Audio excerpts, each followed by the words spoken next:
And once again.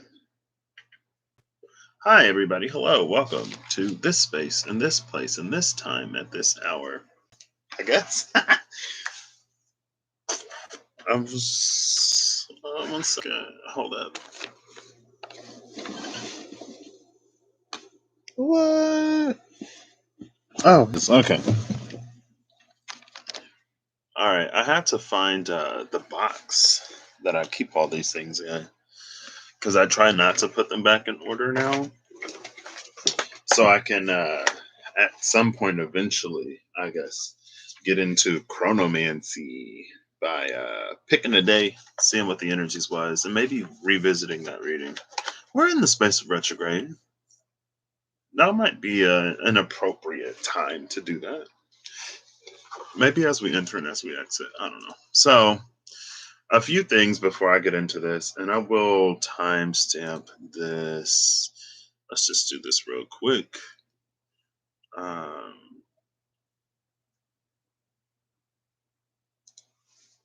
what do I want to say? 0000. Catch up? Question mark. And then I'm gonna run through all of these.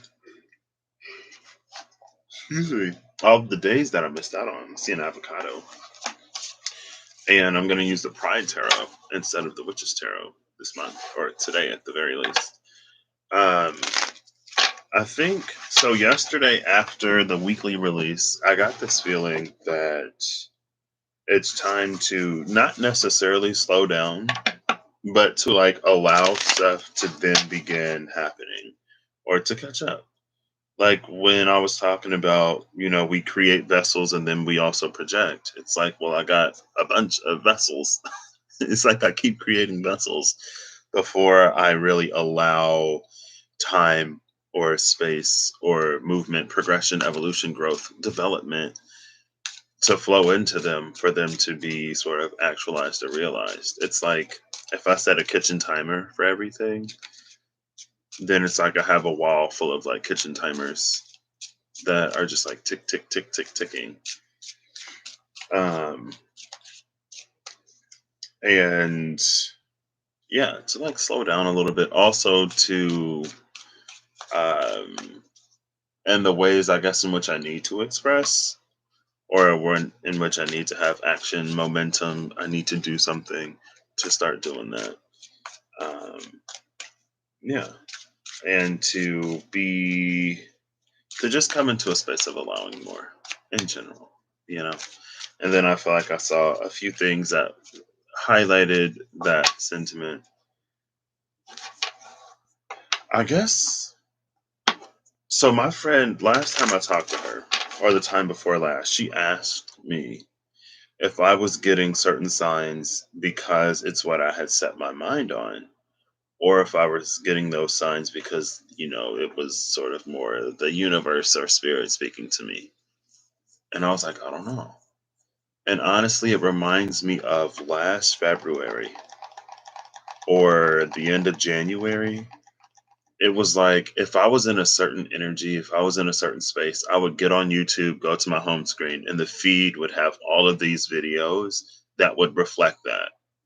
But after I saw that reflected back at me through the space of the content that was recommended to me, it was like, ew, like this isn't like how I actually feel. This isn't what I actually want. And as soon as I changed, I would literally refresh the page and the content would be different. And it's reminding me of that energy, which, and I talked about it. Like, that's one of the things that I noticed in that space where I think it felt like spirit was starting to go a little quiet. And I was like, it literally feels like whatever space I'm in, that's what's being reflected to me. And then again, it's not necessarily new, it's not necessarily groundbreaking. But to be faced with that and then to make a certain choice, a decision, or to bring a certain awareness to that space for me was new.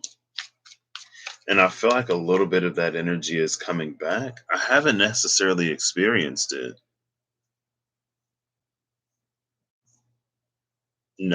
I haven't experienced it in a way that's as blatantly obvious to me as it was at that time. But I feel like that energy is here again.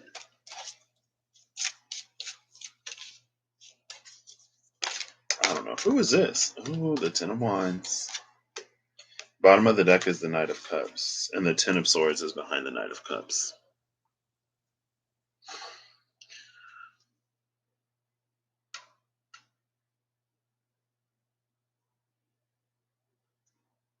It feels like there's this.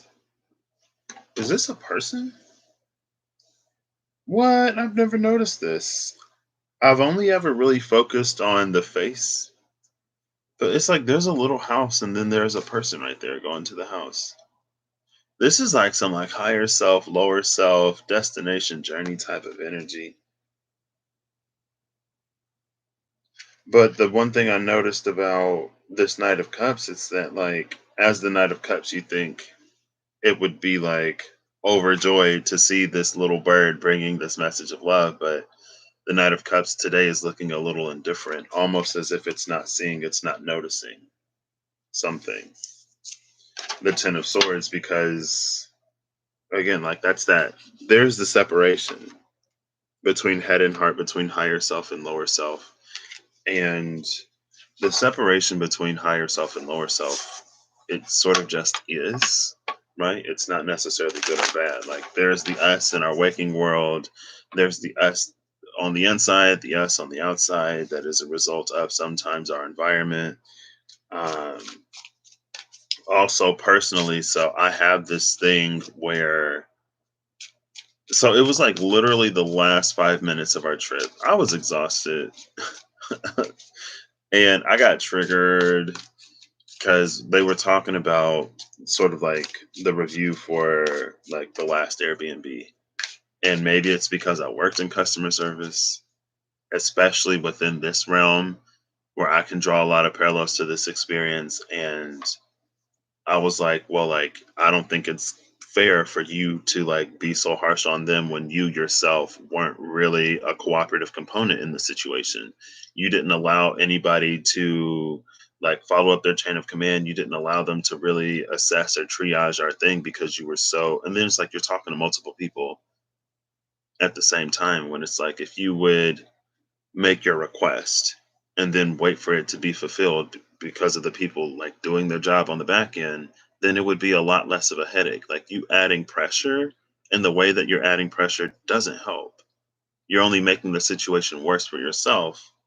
And then because you're approaching it and handling it the way that you're handling it is probably being escalated on the back end. So now it's making it even more whatever for you. When in reality, it's like, well, if you would just allow people to get to their phone when they get to their phone, get ready to come back, and then make their way back here because it is after hours and we're in like downtown. So it's going to take time to get here. It's like there were so many things that you could have done to make it easier on yourself by sort of releasing and being less demanding. Right now, is this something that I can use in my own personal life? Probably. Um, and so that's what I was saying. And then like he was like, "Oh, but this," and so like our last 5 minutes were like there was a lot of tension in a space where it hadn't been. Now again, like these are people that I'm not going to see. Well, I don't know. Maybe I will see before they leave the country. I don't know when I'm going to see them next, honestly. And for me, I do have this sort of history of like every time I got close to someone growing up, they would move away. And so it scarred me in ways. And so at the time in the moment, like after, honestly, like after I left, like, cause so she lives half an hour from where I live. So they stopped their journey there. And then I was, I was picked up by my little brother and he brought me back here. And I was like, I feel a lot better like leaving the situation this way. Right. Cause now it's like, I'm glad to get away from him and to like go get some peace rather than sort of like being sad that that might be the last time I see him or whatever. And from the place that I'm in, can I recognize that that's a thing? Yeah. Was that purely motivated by that? I would think not, but maybe it was. And then so we've been talking about it and he's like, I don't appreciate this, I don't appreciate that, blah blah blah, whatever. And not to blah blah blah, whatever, but I'm like, this is the nature of our dynamic because of how like both of us show up, right? Like it's always been like this. So I don't know why you're expecting something different. Just like the last time, and I didn't want to add any more blame onto the fire. So I didn't say this. But it was like just like the last time I was there, everything was fine until what you were stressed, and now you're taking out all your stress on me. You're bringing conflict and contention into like the space of our friendship because of things happening outside. And in my like on my side, like I was exhausted, and I also didn't think that it was fair for him to be as harsh as he was. So it like the filter was a little bit removed. And also like he's the type of person who will just like talk and talk and talk and expect to meet agreement and expect to be right. Then it's like, no, like if you're wrong, you're wrong. But anyway, I love that on the card backs, it says love is love. Like upwards or in reverse, it still says LOVE. Well, it's reverse for you. So, it says love either way, which I think it's cool. They found a way to spell love regardless if the card is upright or in reverse on the back of the card, right? It's all behind the scenes. And so I was just like, if this is something that like you would really like to change in our dynamic, because it's like we do care for each other and appreciate each other. And we do like have a good time together, but there are things that both of us do that like wears on the other person, especially if situations and circumstances aren't favorable. Um, and I was like, if this is something that you want to work on, then like, hey D, then moving forward, like I would be glad to, but I'm not going to be the only person working because it would do me no good to make you more comfortable in this space and then to have you just like beat up on me. And like he can be that type of person sometimes, especially when he was stressed or whatever. I'm like, so you expect me to just like sit here and let you beat up on me? Like, no, that's not going to happen.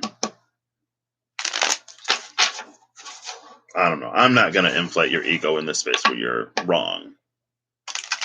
And if you can't handle being wrong, like that's not on me, right? Ooh, King of Cups and the Five of Pentacles. Oof. Oh, that's. Ooh. Anyway, where's my bell? Am I clearing that? No, I'm not clearing that. It just is what it is. And that's why I was like, it's not necessarily good. It's not necessarily bad. I would prefer a friendship like a lot of my other ones where like I don't have to deal with stuff like this. But also at the same time, like I know that different people are different. And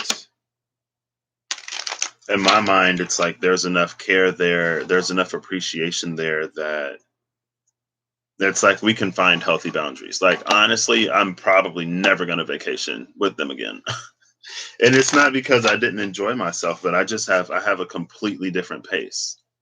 A completely different pace. And by the end of the trip, like I was exhausted. I was like, I didn't even feel like I really relaxed at all because we were constantly doing so much, because we were constantly moving.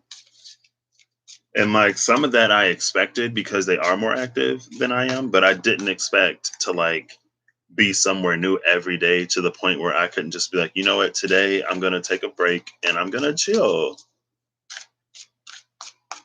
Sure, light. Like I didn't expect to not have that sort of freedom.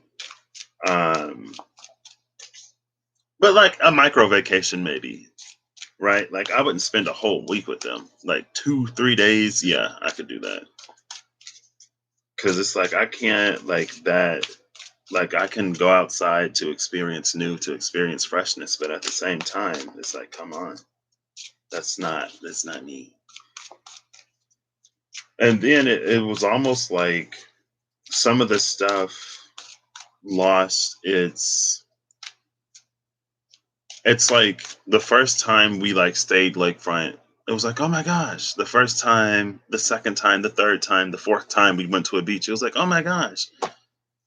But like by the seventh beach, I'm like, this one looks the same as everything else. Like I'm exhausted. And then it's like we spend so much time at the beach. Like, does a lakefront room really matter? We spend so little time in the room that it's like, does it even matter? Yeah, I am. I am marking it as an experience. And like I did enjoy myself, right?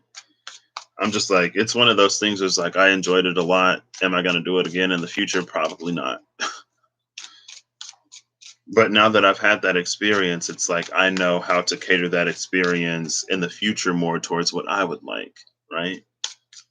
I could strike a more happy medium in the situation, which is cool. So anyway, yeah, I know. Which is why it's like I'm not complaining about it. I'm just like, yeah, I'm not doing that again. I'm not doing that again.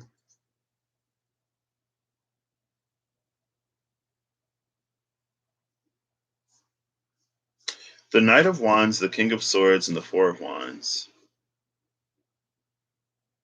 Oh, I feel like this is the marriage of. I feel like this is the marriage of like passion and intellect in a way, with the Four of Wands and the Three of Pentacles, and the Knight of Pentacles is under this. With the Four of Wands and the Three of Pentacles, it's like it's a working relationship.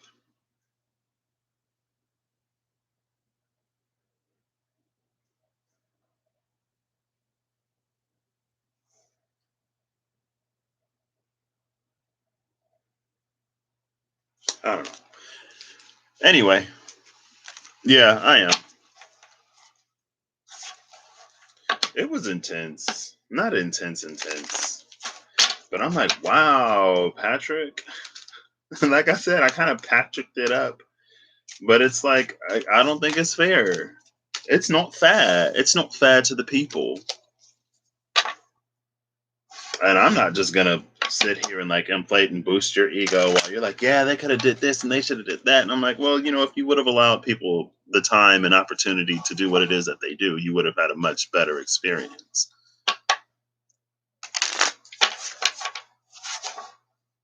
I don't know. That's just me. All right.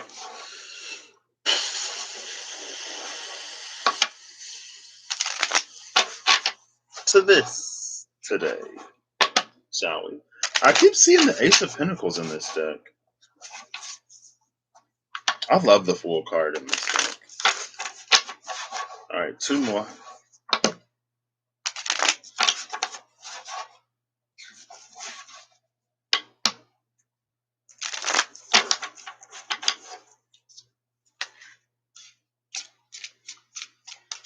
Okay. So I have shuffled the deck. I'm going to go through, I'm going to pull a card for every one of these, and we're just going to run through them. The first card that came out, though, is the Two of Swords,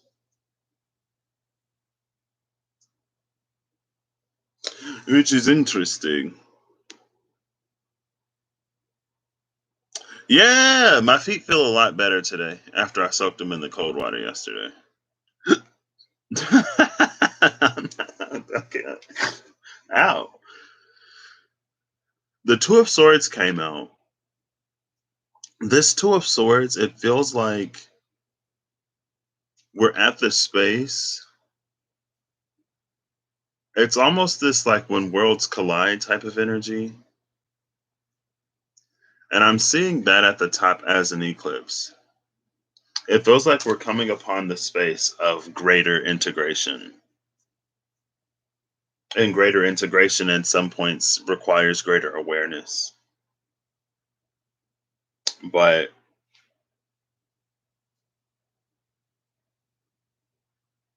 because it's like if you take things deep enough, you'll see the moment in which they meet, and then you'll see that point in which they almost switch sides.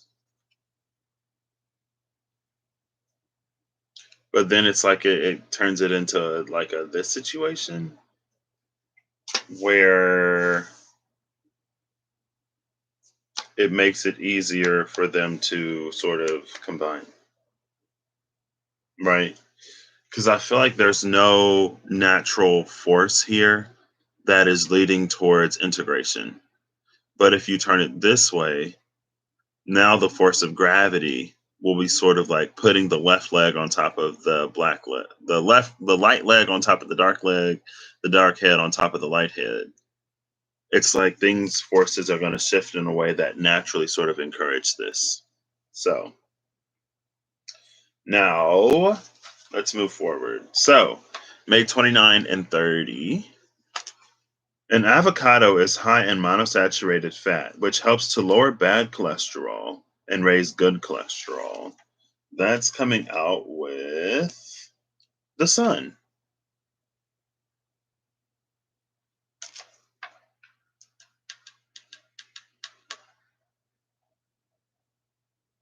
I've never noticed this before, but at the bottom of the sun card, it's like there are these two energies that are trying to cross a chasm to get to each other here and here. It honestly feels like a knight, some unicorn knight, but the knight has wings, so he doesn't necessarily. The knight has wings, the horse is a unicorn, and they're separate. It's like us being separate. It's something about like the power of will, right?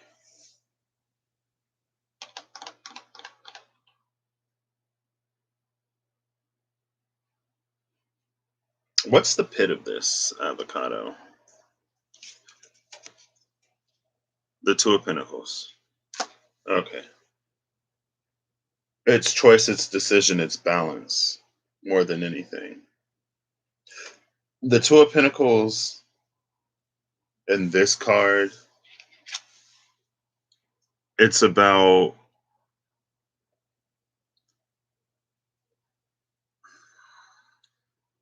it has a little bit of an energy of like choosing a higher perspective, or it's like the power of perspective because like here's this fabulous individual with love on one side and hate on the other side. This, oh, it stands on top of infinity. That's interesting because usually the infinity is above, right? Yeah, this is a much higher perspective. This is the pit of the avocado. Avocado. There's also this huge butterfly and a wreath. See, you see the crown above the sun, and this person standing on top of this infinite heart. Like this heart is on the same level as this like love and not love sort of dynamic, but it stands on top of that because it's like that's a dynamic that it'll continue to flow, it'll continue to be, and it reaches beyond that.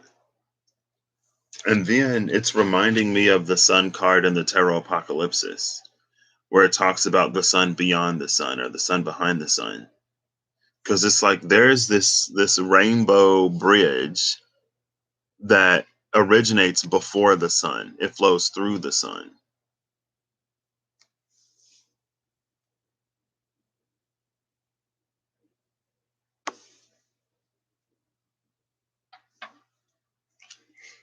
So not only does the avocado lower bad cholesterol, it also raises good cholesterol.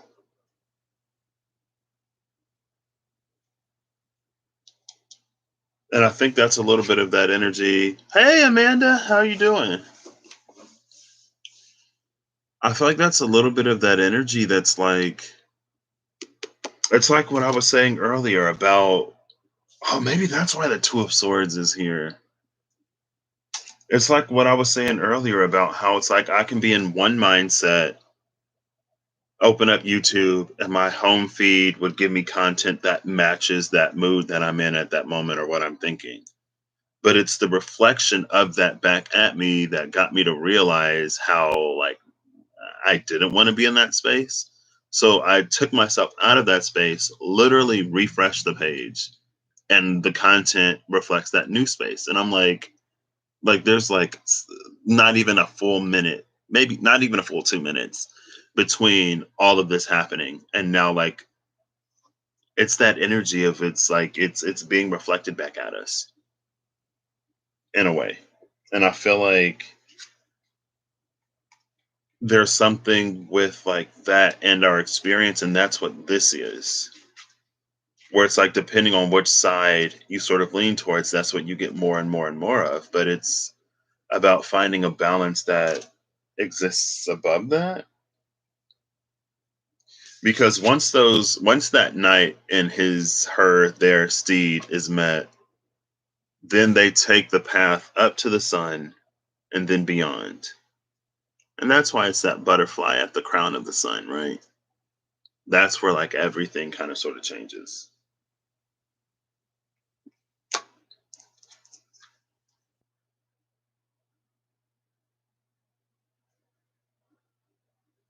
Again, it's like less of what you don't want, more of what you do want. But this Two of Pentacles is the pit, right?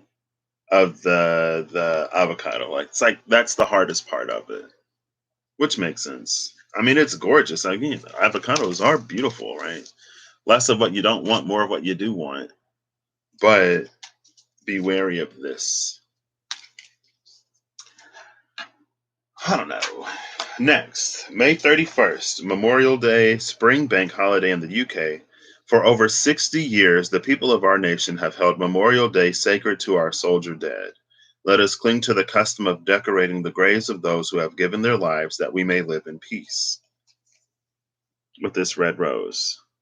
This reminds me of Pinamue, so I'm actually going to grab the year 2 Angelarium just to see what comes out.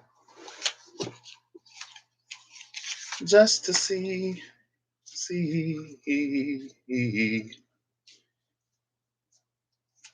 Oh, okay. Just to see.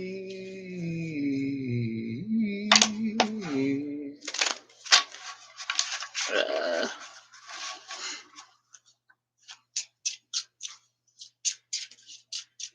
mhm. Okay. I'm gonna close my eyes so I don't see. Oh, gosh.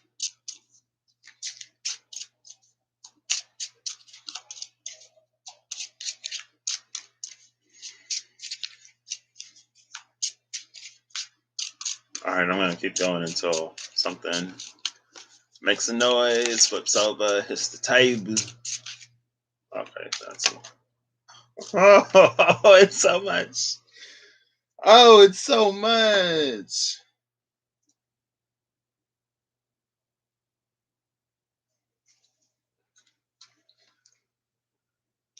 Haniel, angel of Capricorn, Azazel, angel of sacrifices, Sariel, angel of the waning moon, Chazakiel, angel of mist, Remph, angel of time, Saphlatus, angel of dust, Azazel, angel of sacrifices again, Tamiel, angel of the unseen, the gate of Sahakiel, and then Verkiel, angel of Leo.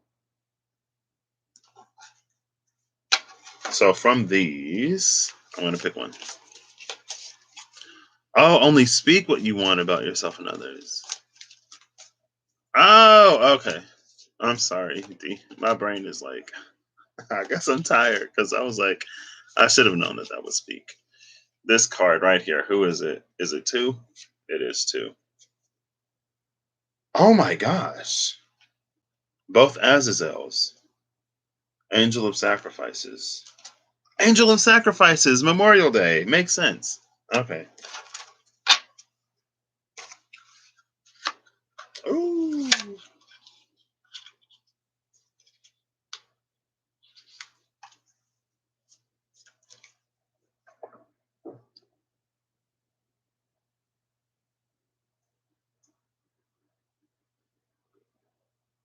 Okay. Does your ear ever? Sometimes my earrings, and I'm just like, okay. As soon as I put these cards down, it's like, and it's funny, like, because it's like you go like a little deaf. It's like first the sound, I don't hear anything out of my left ear, and then that like that. It was pretty steady, fairly low, not too intense. I don't know, but I guess we'll find out. Oh, Three of Swords is the card here too. The Three of Swords and the Angel of Sacrifices for Memorial Day. So, one second. Tonight we pour the water from our bowls, the warmth from our hearts, and the breath from our flock. We bring an end to these necessities, not for their destruction, but in their honor.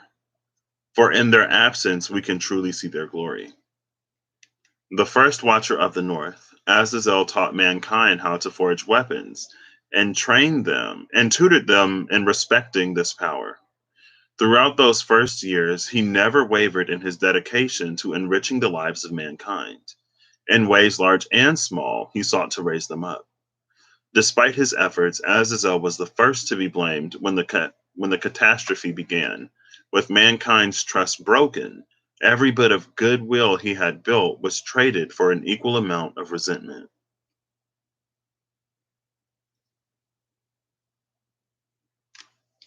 And then it comes with the Three of Swords. Honestly, this is feeling a lot more personal. It's like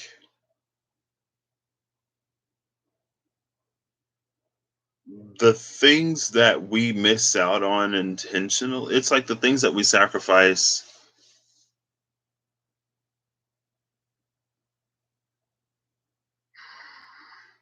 Okay. So there's this Three of Swords thing that happens, right? There is some kind of hurt somewhere. These are the sacrifices that we make because of this and that keep us in this, right? So, like, those are the ones that Enoch spoke of. I had no next to nothing about Enoch, unfortunately. Um, so for me personally, like I said earlier, when growing up, it's like whenever I got close to somebody, they would move away, right? And it pretty much lasted until I was like a freshman, sophomore in high school. And because of other things, I decided not to get close to people, right? So I sacrificed a lot of my extrovertedness, interconnectedness, potential friendships, or deepening friendships in order to not be as sort of hurt or sad when somebody left. But in doing that, it also caused pain. And it also led to an experience that wasn't as great. And again, I feel like that Two of Swords and the Sun and the Two of Pentacles is sort of influencing this in that energy of like, for me, I intentionally held the thought that it's better to be constantly miserable than it is to experience some joy, some happiness, and then to lose it and be miserable again. This it's almost like that energy.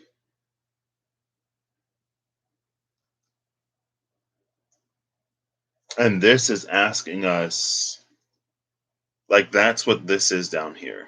This is like, oh, look at that. These are the two Azazels, angels of sacrifice. Right there, like that. You see?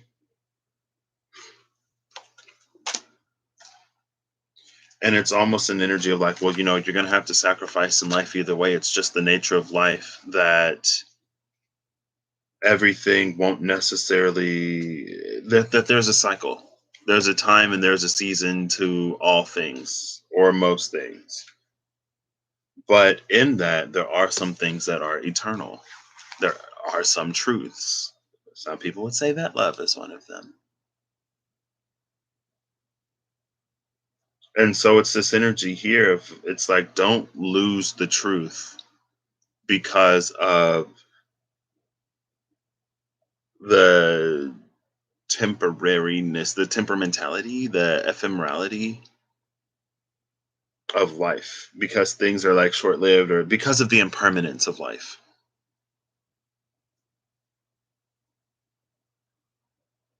And there's also an energy, it's almost like a sacred grieving. Yeah, I mean, that was like, it was in the past. For me, D. Thank you. So it's like that's something that I had to get over in my darkest night. Um, there is a sacred. It's just like it's honoring. That's what this is. It's an energy of honoring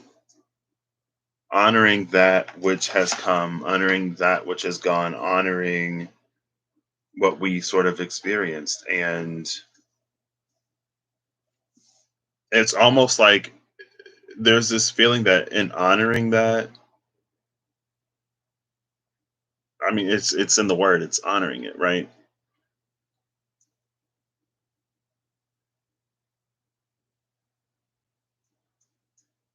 I don't know. It almost feels like a sacred pain, which is weird. It's not really weird though, because it's that energy of like, it's an energy that's very much like if you feel the pain of loss, that means that there was love type, right?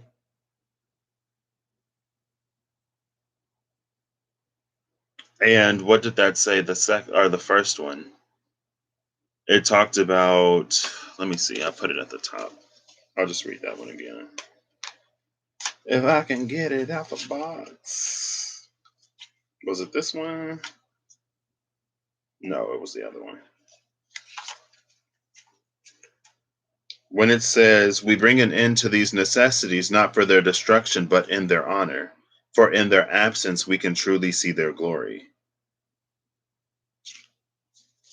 Right? It's very much so like it's better to have loved and lost than to never have loved at all, or I don't know. It means that it meant something type of energy. It meant something. And that it's beautiful that it meant something. It sucks that it hurts when it's gone, and it sucks that it's painful. But there's almost a beauty in the pain too because it meant something. That's a life well, I don't want to say a life well lived, but that's something. That's a beautiful experience that we've had in life regardless of how short it was. And the shortness or the longness does it has no bearing on the impact or the importance or whatever, right? It's very much that. Yeah. So next we have June 1st.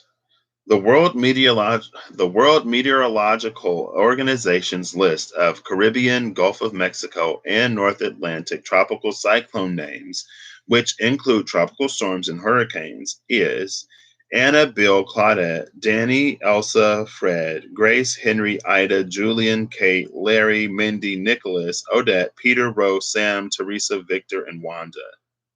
Oh, a tropical storm named Wanda. Okay. Um, what's really interesting is if you look at the list, and I only noticed it because I was reading it, it literally goes A, B, C, D, E, F, G, H, I, J, K, L, M, N, O, P. There's no Q. R, S, T, no U. V, W, no X, no Y, no Z. So I guess it's interesting. It looks like it would stop at W, right? But there's no Q and there's no U. And I guess it's interesting that, like, if there's no Q and it's named, what did you name your son? Victor? Peter.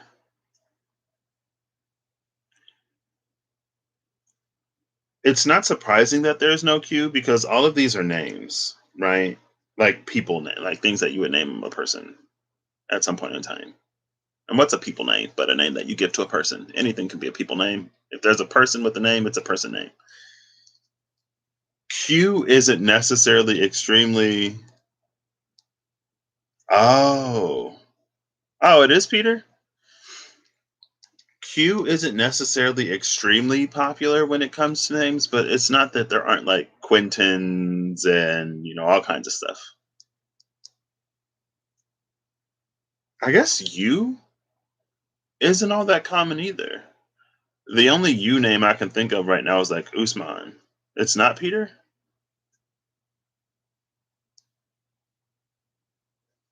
The only U name I can think of is like Usman.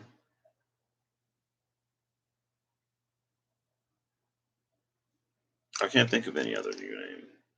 It's interesting though because like QU. Oh, okay. It's interesting because QU are often paired together, right? It's like whenever you see a Q, it's almost always followed by a U in English. Because I know there's like chi, which is like QI. Um,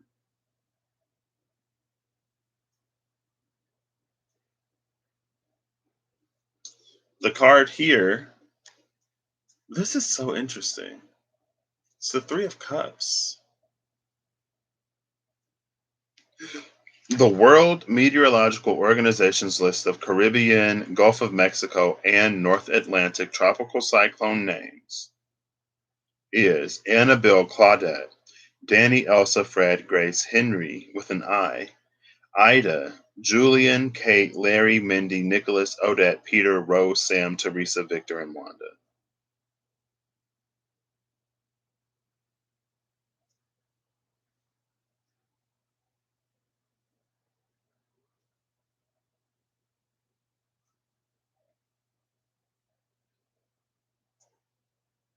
I'm lost on this one.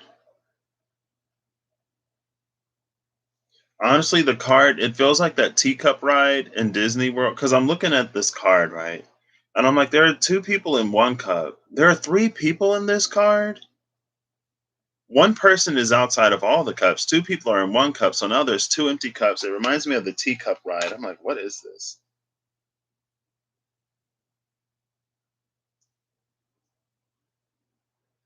There are these streamers above.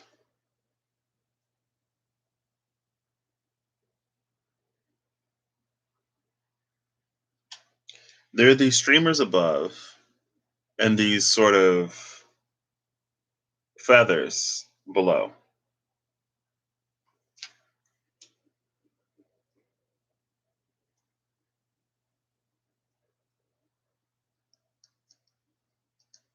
I'm going to read this one, even though I'm pretty sure I already know what this is about. So,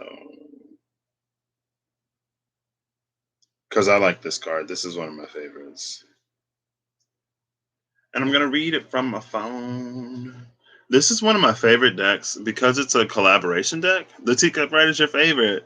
I love the Tilt-A-Whirl, which is very much so like the Teacup Ride. The Tilt-A-Whirl is like one of my favorite rides. Um, it's what am I looking at? Pride Tarot. It's a collaboration deck, so a lot of the cards are done by like different artists in the community and allies of the community, and it's gorgeous. It's cute. I was like, oh my gosh, I gotta have it. Shout out again to Benabel because she featured one of the spreads on her channel, which is how I learned out about the deck, and then I pre-ordered it because I had to have it. The Three of Cups card heralds glad tidings in a tarot reading. I love this card's message. It generally portrays three friends gathered together, celebrating, supporting, and inspiring one another. I immediately thought of gay pride parades as a way to depict this merriment. Folks look to one another with appreciation, excitement, honor, and respect, and are bound by their emotional connections as they march. There is a sense of admiring and celebrating each person's unique contribution to the group.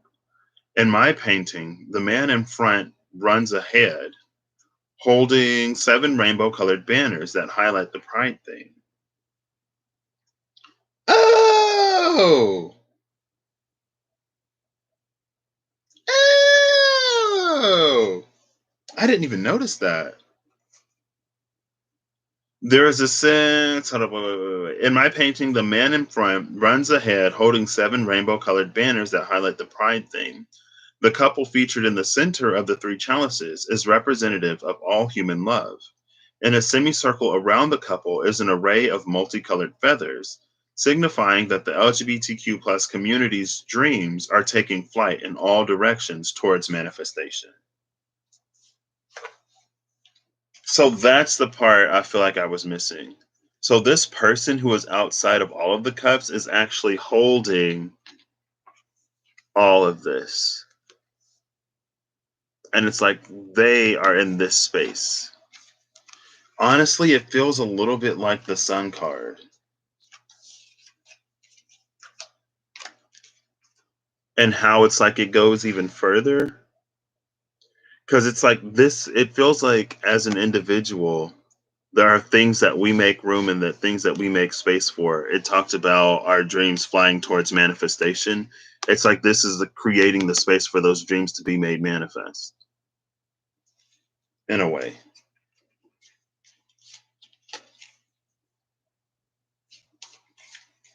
And so I guess the tropical storm,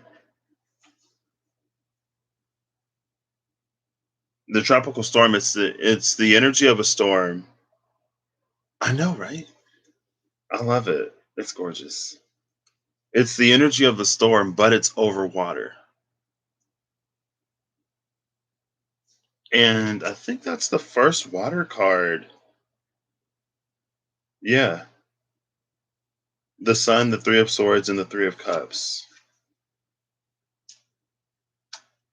And I feel like it's very interesting that these tropical storms are coming out after a message of memorial. After all of that, like how internal emotional pain can be like some of the most devastating, yet at the same times because we experience it, some of the most beautiful on like not all emotional pain is beautiful. Not saying that.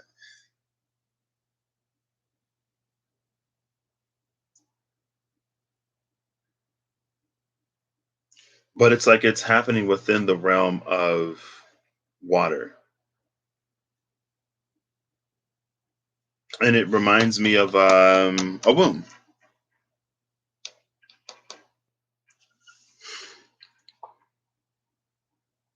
I don't think it's necessarily about control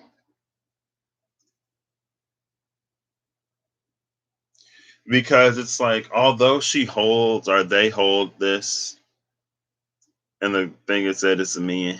Although he holds these banners, he doesn't control them. He allows the wind to sort of take them wherever they go.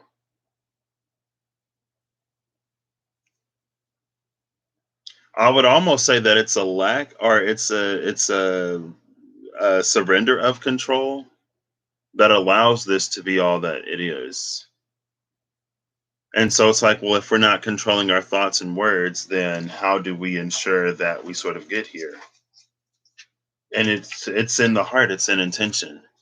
Because it's like we're these tropical storms as people. As people, we're these tropical storms. And it's so important. It feels like it's so important for us to experience the entire range and gamut of emotion that there shouldn't be anything that we restrict ourselves from. And I think a lot of times when we think about like controlling our thoughts and our words, and when it comes to what we manifest, there's a lot that we restrict ourselves from naturally because it's like, well, I don't want to be too angry because I don't want to manifest more things to be angry about, or I don't want to be too sad because I don't want to manifest more things to be sad about.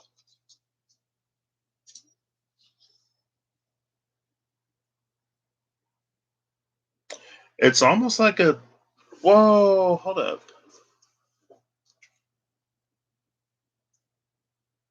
Oh, okay, never mind. Because I was gonna go like, what is this?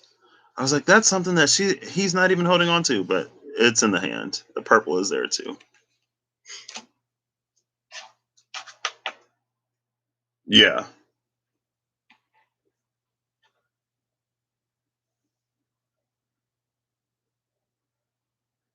Okay.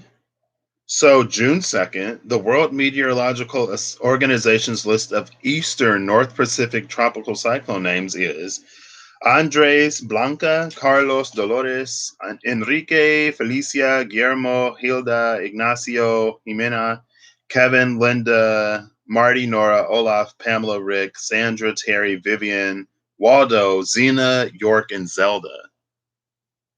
So Eastern North Pacific, they got the X, the Y, and the Z. They still don't have the Q, and they still don't have the U. That's A B C D E F G H I J K L M N O P R S T V W X Y Z. So in the Eastern North Pacific, I guess they get more storms. They get more storms than the Caribbean, Gulf of Mexico, and North Atlantic. Um, what is this one? It's the Hanged Man, which is another. It reduces to another three, and it's a three of water. The Hanged Man is traditionally water. It's more modernly Neptune, and through rulership Pisces. So here's another three associated with water, where we have the Three of Cups here.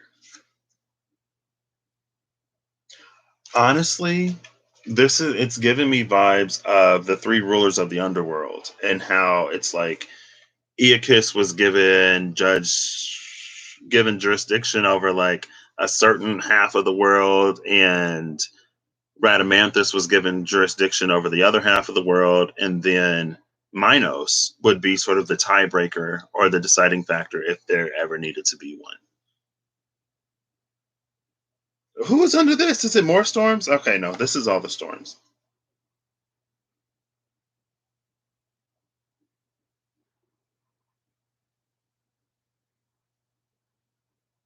The North Atlantic is listed here. Oops. Right. It's the Caribbean, Gulf of Mexico, and the North Atlantic. Azazel was the first watcher of the North. That carries through that energy of sacrifice. In the East,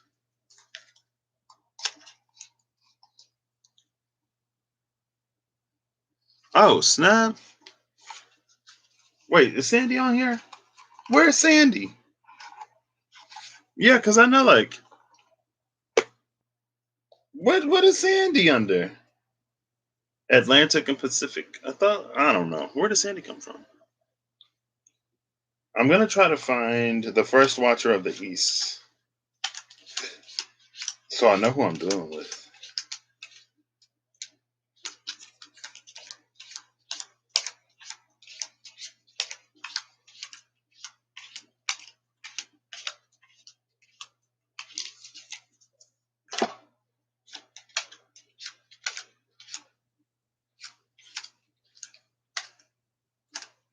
First watcher of the East, it's Turiel, Angel of the Mountain. Oh, behind Turiel is Penamue.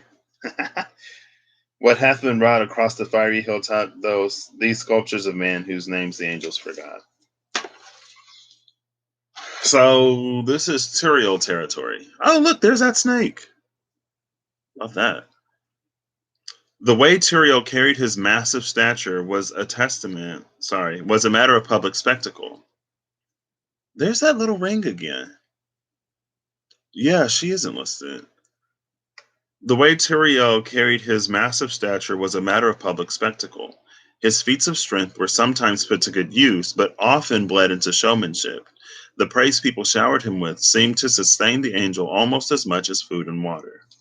The question I guess I have, Fanuel Angel of Truth is here at the top now. Oh my gosh. Oh my gosh. Oh, I need these angels to stay in the deck, please. Oh my gosh. I'm going to have to count them. Oh my gosh, because they're on the floor. Oh. Ow. Oh, this is Eastern North Pacific. Eastern North. So this is like the a domain shared between Azazel, Angel of Sacrifices, and Turiel, Angel of the Mountain. Um, and then a whole bunch of cards just fell. Whole bunch of cards. I don't know, D. they so like I have my bed is here. I have a binder folio here, and then a case for my tower here, and it fell in between all of that. So I'm just gonna pull it up after I finish, and then we're gonna see what fell out. Or I'll do it now. Okay, I'll do it now. Sure, why not? I can spend the time now. as I organize my thoughts. Oh my goodness. Oh, I wish these cards would just. Oh. And like the bad thing is, like, I have incomplete decks. I've lost cards. Well, it's one. I have one incomplete deck with some cards. I don't know where they went. They just up and disappeared. And I thought one of them was missing. I thought the Knight of Pentacles was missing, but then he showed up one day. So, and he was just in the deck. I was like, okay, well, I guess you're not gone.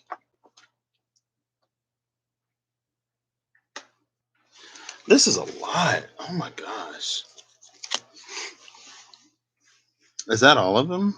I don't even know how many cards I'm supposed to have. I forgot. It's not like that came with a book. I only knew that I was missing Pinamue because um, I knew that there wasn't two of them. So only one of them I picked up in reverse. Oh, it's Satariel, Angel of Deceit in reverse. Okay, not too mad at that. Satariel, Angel of Deceit in reverse. Gadriel, Angel of War. Samyaza, Angel of Pride. Shatiel, Angel of Silence. Suklath, Angel of Verdancy. Aziraphale, Angel of Song. Asmodel, Angel of Taurus. Matariel, Angel of Rain. Ambriel, Angel of Gemini. Pinamue, Angel of the Written Word. And it's the Fiery Pinamue. Malahediel, Malahi, Dio, Angel of Aries. Tamiel, Angel of the Unseen. Again, the Gate of Sahakiel. And again, the Verkiel, Angel of Leo.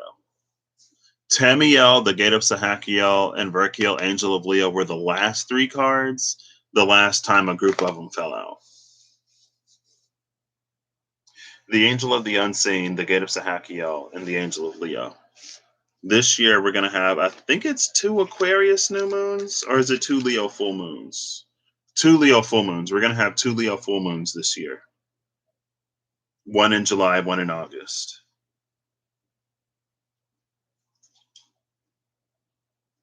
What is that? So we have Aries, Gemini, Taurus. Taurus, Aries, and Gemini. That's spring.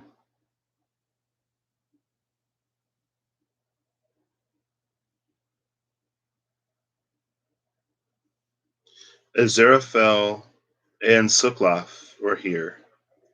Angel of Song and Angel of Verdancy.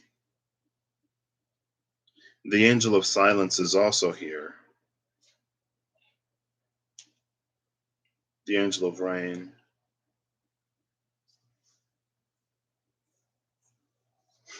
I was gonna say it's interesting because okay. I was gonna say it's interesting because usually with the energy of a storm, it's like there's a regrowth that happens after the storm. But with a tropical storm, like all I can think of is destruction. Right? Like if there's a thunderstorm in the woods and a tree catches on fire, then it clears out sort of like the overgrowth, or it like the natural world can rebuild from fire. It leaves ashes, it leaves nutrients behind to nurture the life that will come after. But if it's like a tropical storm or even with the tornado, then it's like that's this Angel of the Unseen. Maybe there is a way and I just don't know. But it's like the benefit is unseen because all we can sort of see or focus on is the destruction. But with this Gate of Sahakiel, it feels like it feels like there's this quantum energy, but it's like anti-polarized, right? So it's like an increase in one will simultaneously produce a decrease in the other, rather than them being sort of more directly linked. They're indirectly linked. But that's the quantum nature of knowing, right? As we know more, we simultaneously don't know less. Or as we It's like when you have more questions, then you feel like you know less. But it's like you know more of what you don't know. So what you don't know hasn't necessarily increased.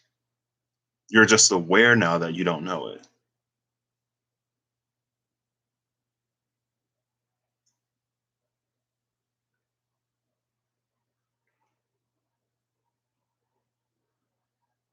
And I say it's like that indirect because in this card, it's like the sky poured out onto the ground. So it's like this, like I don't know what that noise was, but that's the noise of inversion. Oh, it's the noise of inversion, and then here's the Hangman, which is another card of inversion. The Hangman in this deck holds the apple of knowledge and or holds the fruit, or was the apple associated with the tree of the knowledge of good and evil, and the Hangman also holds the Orphic egg. I love the Hangman in this deck because it's like the Orphic egg contains magic and the apple contains the knowledge on how to sort of use it. So it's like he holds both keys at the same time. And it takes me back to it was something yesterday. It was an energy, I think it was yesterday. It's like it's something that requires multiple components to be activated at the same time. It's like if there's a special whatever and you need two people a certain distance apart, each has a key and they insert the key and they turn the keys at the same time. And the only way to activate whatever is if they both turn at the same time. And again, with this three of water, it's like there's two in one cup here. Also, at the very beginning with this two of swords, it's this energy of like the space where two become one. But this is more internal.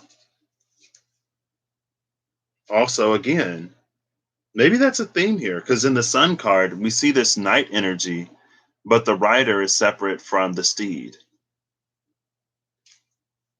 And then there's the Two of Pentacles, which, is the Two of Pentacles. And we see these two different crowds at the bottom, one of love, one of not love. And then we have the Three of Swords. So the Three of Swords is the only thing that really breaks the two. But I guess if you wanted to, it's like there's two clouds at the top that both rain down. And I guess it's that energy of like just because you cry, it's like there are tears of sorrow and then there are tears of joy. And both of them can make the heart ache.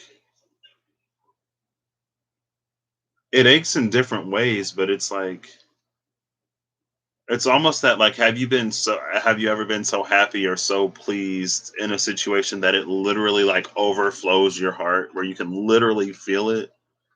Just like you can be so disappointed or so let down or so heartbroken that you feel your heart breaking.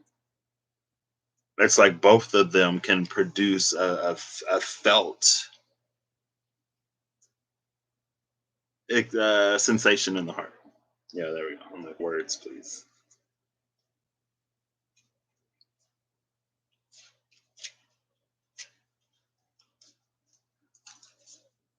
Is this card bent? I guess it isn't. It felt bent for a second.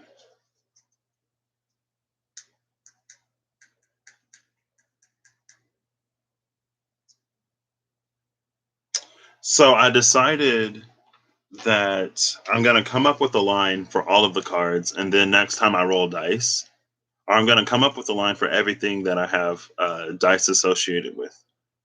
And then I'm going to, like, next time I roll dice, I'm just going to assemble those messages. And the first two I put down so I don't forget, it's the Magician and the High Priestess.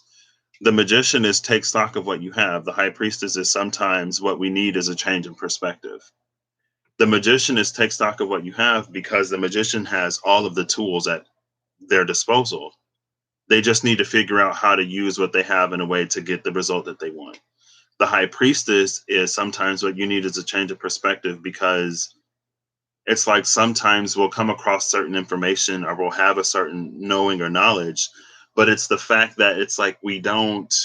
It's almost like the magician. It's like we don't necessarily know how to use it. We don't necessarily know what it means. And that's why it seems more cryptic than it actually is. If we had the right perspective, we would know how that information applies. And again, it feels like both of those energies meet here. It's having the perspective, having the tools, knowing how to use it. But with this, it feels like something that we come into, especially with Tamiel and the gate of Sahakiel, the angel of the unseen in this gate. The only thing that leaves a question mark is Verkiel, angel of Leo. And it doesn't necessarily feel like it's associated with like Leo season necessarily. Yeah, okay, that was the day before yesterday. I was like, I get confused now. I need to like make my room up. Verkiel, angel of Leo. As adversity washes against us, we rise with those waves.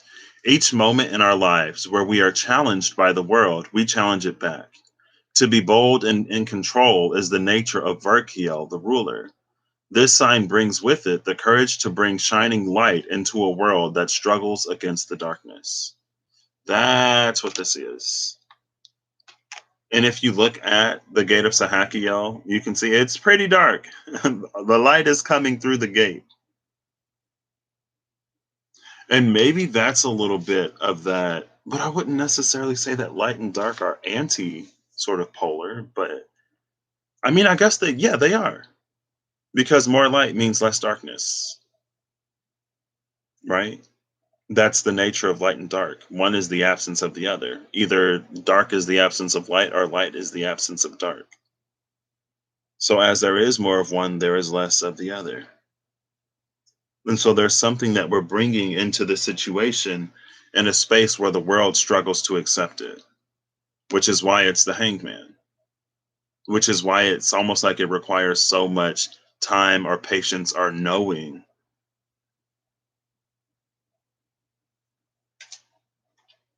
And that's one of the things my friend said to me. He's like, sometimes, like you don't go about saying things in a way that is like helpful or productive. Right. He's like, you're just mean. I'm like, I'm not being mean. My North Node is in Sagittarius. You see how I use astrology to just scapegoat everything? My North Node is in Sagittarius. So it's my duty and responsibility to be blunt in this life. Okay. You're wrong. And this is why you're wrong. Do something to fix it. I'm just playing. I'm kidding. Kinda. I don't know. I'm a resource. Use me.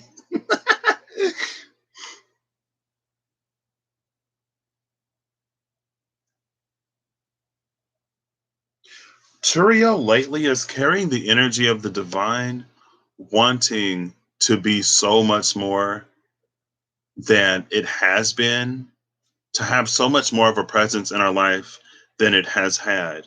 But our dependence on it and the ways in which we depend on it keep it from doing that.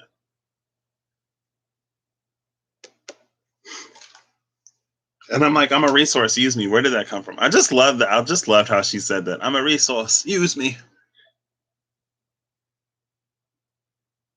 There's something, again, it's this angel of the unseen. It's this angel of the unseen. There's something within the space of these tropical storms that we're not necessarily seeing. Like with other storms, it's like it's easier to see how the destruction leads to rebirth or how it at least leaves something behind for the next generation of plant life to grow off of. But if it's a tropical storm, like, what does that do? And again, I don't know. Just because I don't know doesn't mean that it isn't like a thing, right? Also, this was the last quarter moon on June 2nd.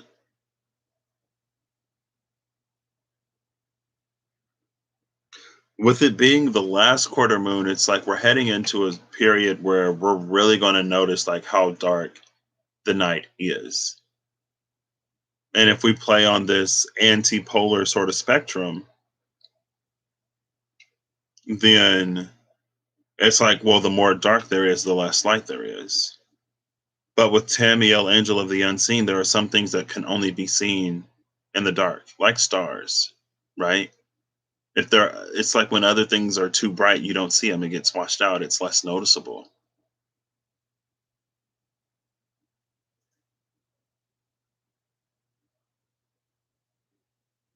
And I love that there are these twos when again, it's like, here's all these tropical storms. At first, I was like, did they reprint the same thing? Hello?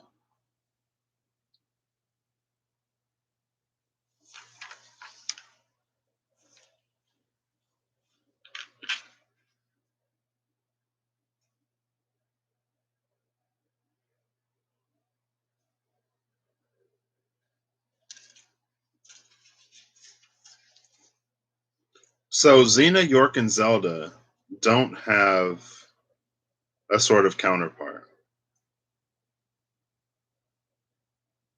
I've also I'm noticing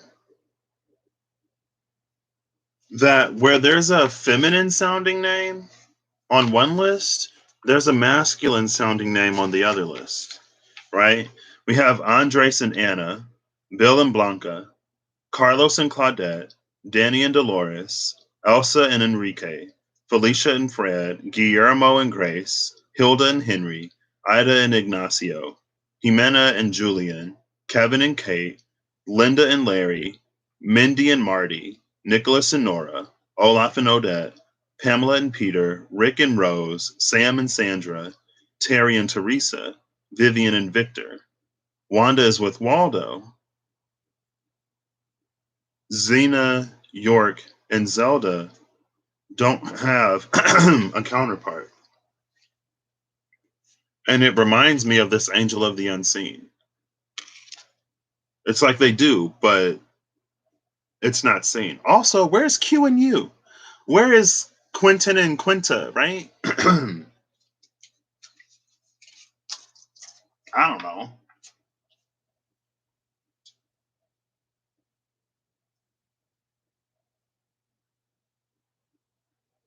I don't know. Oh, is it? Oh, snap. It was the calendar. It's the calendar. So this is just a big question mark, but I can leave it that way.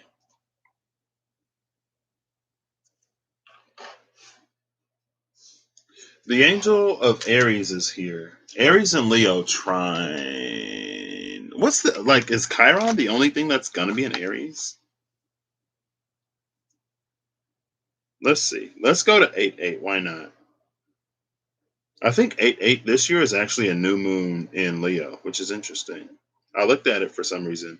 I think I was looking to see where Venus and Mars would conjunct, and then I went to 8-8, and I was like, oh, that's a new moon this year. So Chiron, Lilith, and Eris are all going to be in Aries. The sun and the moon are going to be in Leo on August the 8th. And Mercury. The sun, the moon, and Mercury. Mars and Venus are both going to be in Virgo. And then everything else will sort of be where it is. Jupiter will be back in Aquarius by that point.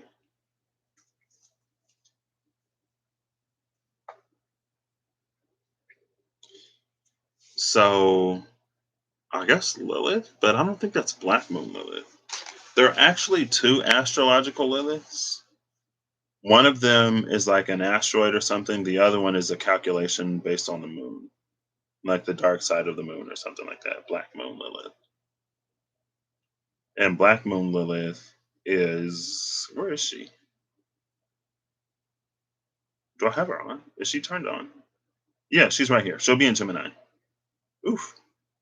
She'll be conjuncting Ceres in Gemini, and the North Node will be in Gemini. Ceres, for me, a lot of times holds an energy, carries our Demeter. It holds an energy of like it's somewhere where we need to let go. Like the entire earth experiences seasons because she can't let go of her daughter. And it's like, girl, like you're immortal. How old are you? At what age is your daughter going to be able to have her own life? It's like she's not allowing for that dynamic to shift and change. And because she doesn't allow for that dynamic to shift and change, again, the whole world suffers when she's without.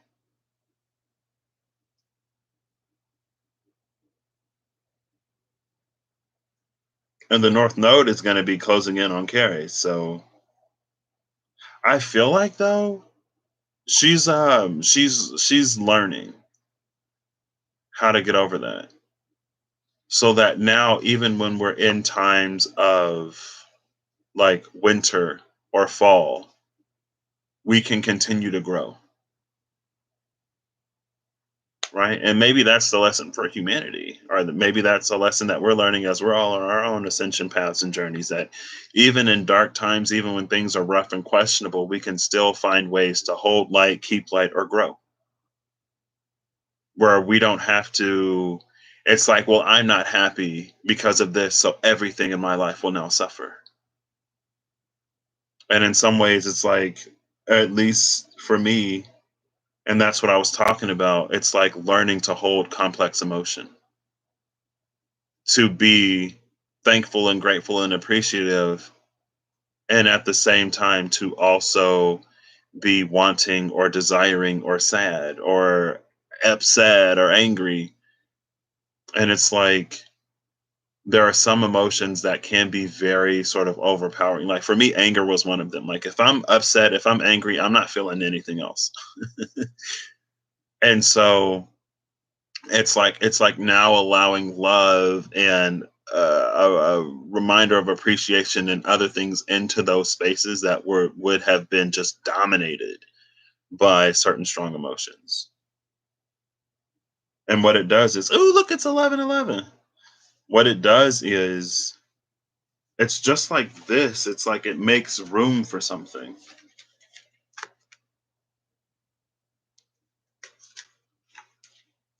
And that's why I said the thing that I said about like control, right?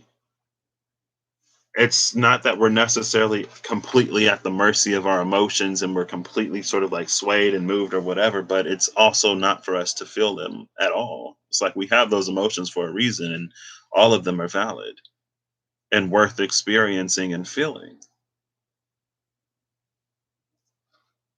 And I remember I had a friend and she was upset that like there was this coworker that she took a bunch of his shifts and she needed coverage and he didn't like offer to cover for her. And she was upset. She was like, "That's not fair." I was like, "It isn't fair, but also at the same point, like it's valid, right? Like he didn't force you to take those shifts for him. Like you volunteered, and it would be nice of him to return the favor and to do that for you, but he's under no obligation to do so." And then, like when I said it was valid, she thought that it meant that like he was right, or it's like something being valid. It's not a right or wrong thing. It's just like it makes sense. It's like when a feeling is valid, it's like you feel how you feel in the moment. It's like I don't know. It's hard to explain. It's not a right or wrong sort of like judgment though, right? Just because something is valid doesn't necessarily mean that it's morally, ethically, or in any other way right.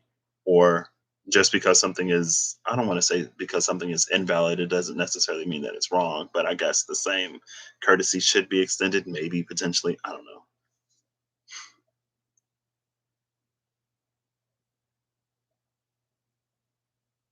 Where am I going with this? Did I even read this card? So, the moment before we act, there must be an impulse to begin. Sometimes this force comes from our own will, and sometimes it seems to arise from nothing. From the abyss, Malahidiel emerges, bringing with it the strength to enact change. We are close to this angel whenever we take action.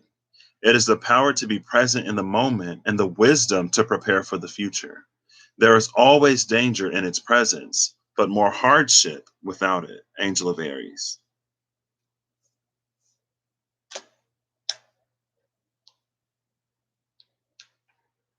I don't know.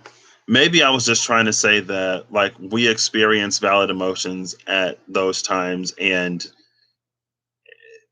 it's not that it doesn't mean anything, but it's like, it's to allow ourselves the chance and opportunity to be complex human beings with complex, multifaceted, multidimensional human beings who are capable of holding multiple things at the same time. Like recently, I watched a video of someone. It was a couple, and he was like, one of the people. It was like a black dude and a non-black dude, and the non-black dude was like, with everything that was happening in the country as far as like Black Lives Matter and stuff like that, I didn't feel like it was appropriate for me to express some of the things that I was going through, being so many thousands of miles away from all of my family in the space of the pandemic where I didn't know. And like for me, I think it seems that a lot of people can sort of have this comparative thing. And for me, it's like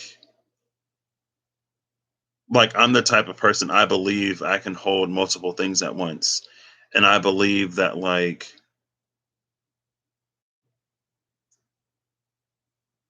we're all allowed to experience suffering. And are there different sort of like levels to that suffering? Are there different levels to inconvenience? Like what is a minor inconvenience versus a major inconvenience versus like a complete and total restriction or blockage? Like sure.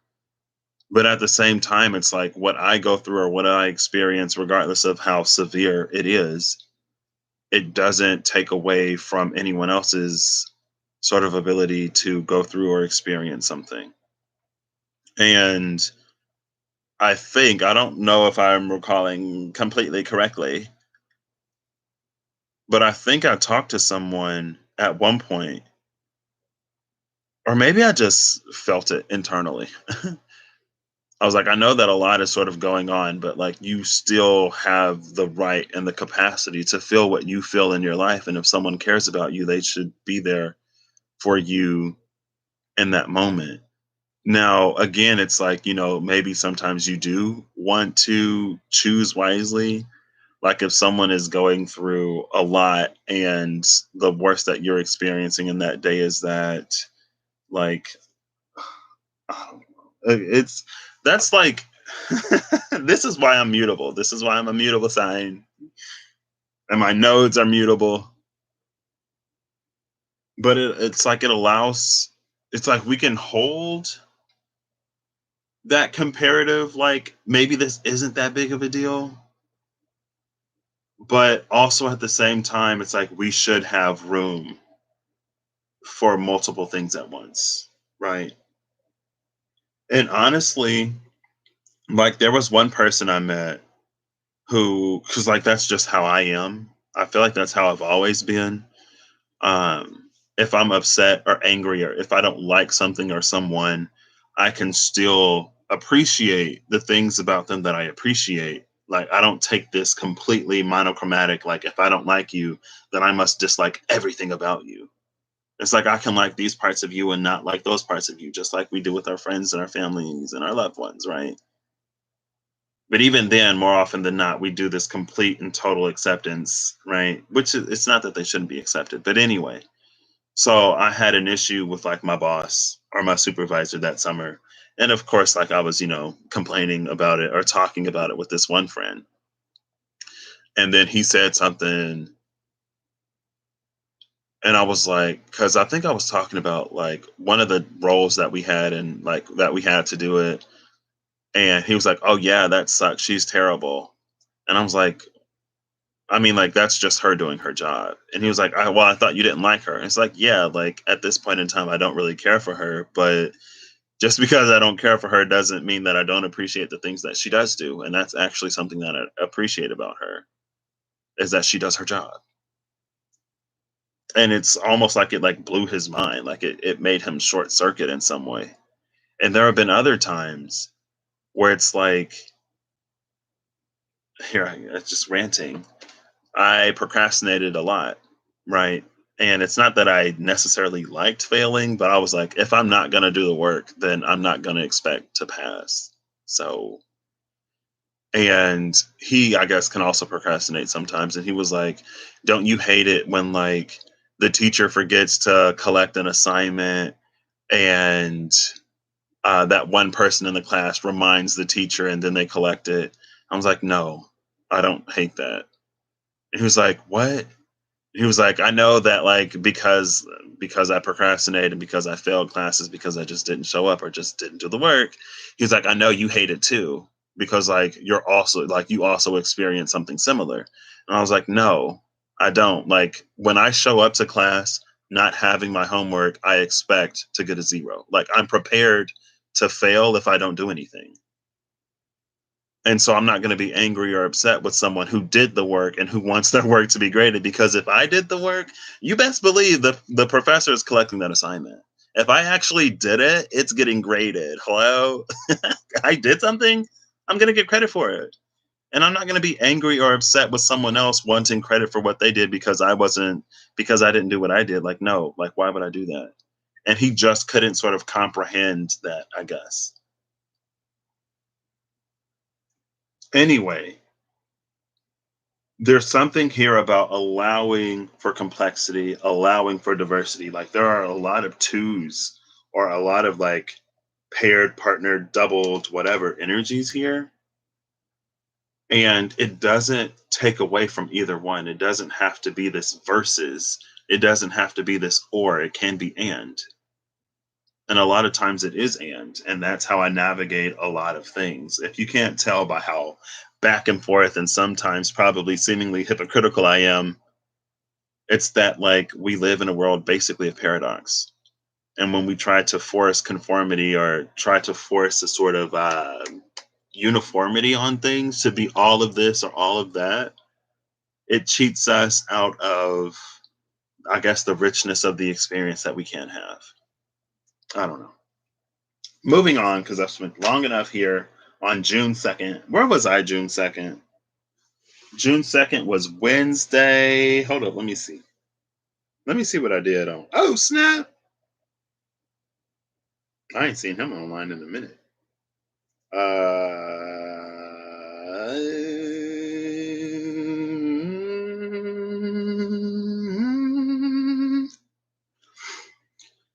I want to see where I was June 2nd real quick.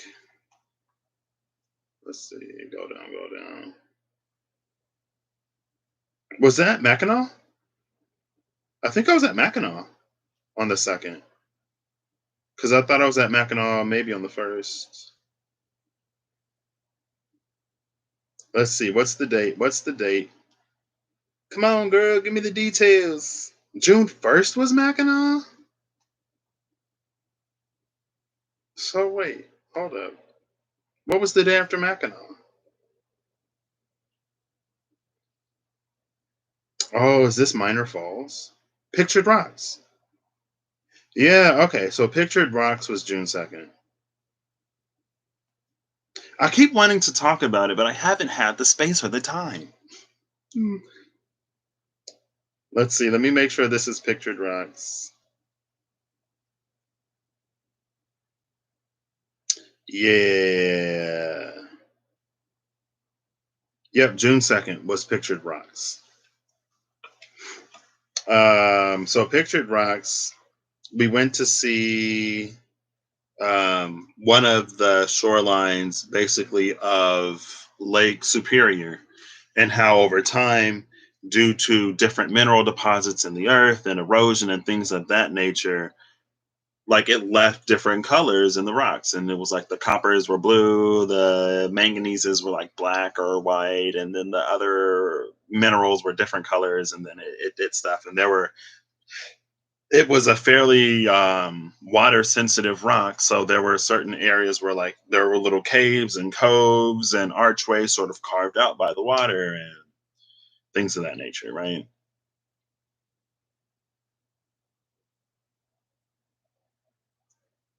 I feel like I was gonna. So the thing that I've been wanting to talk about that I didn't talk about is I heard seagulls everywhere, everywhere.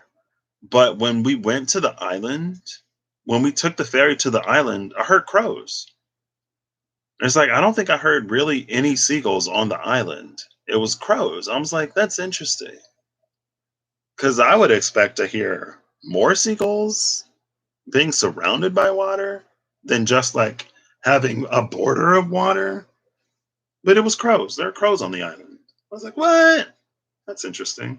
Don't know what it means. Maybe it doesn't mean anything, right? I'm just weird like that. Not everything means something, but a lot of things do. Anyway, and on the space. Oh, speaking of tropical storms, it stormed. And there was lightning off of the distance. It rained hard. We all had to go below deck. And there were a few of us who were like, oh, we're going to stay up here. We're going to brace the storm on top of this ferry, on top of this little boat. And then the dude came up and he was like, Captain says everyone has to go below. And I was like, oh, darn it. So we went downstairs and then we came back up. Um, anyway, let's put these back. Actually, I'm going to leave these out. Thank you for asking about these cards, D, because I was just going to leave them there until after I finish this. Um, and that sort of synchronicity might have been lost on me. That Tamiel, Angel of the Unseen, Gate of Sahakio, Verkio, Angel of Leo. Like most of the other cards were different, but it still ended in those three. So June 3rd, which was Thursday, last Thursday, rainbow trout prefer cool, clear, fresh water. We're talking about rainbow trout, and the card is the messenger. Ooh, got it.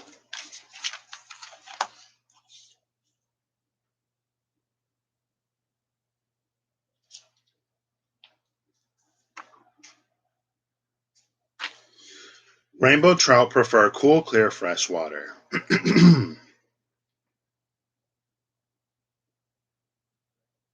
With the messenger, which is Hierophant energy.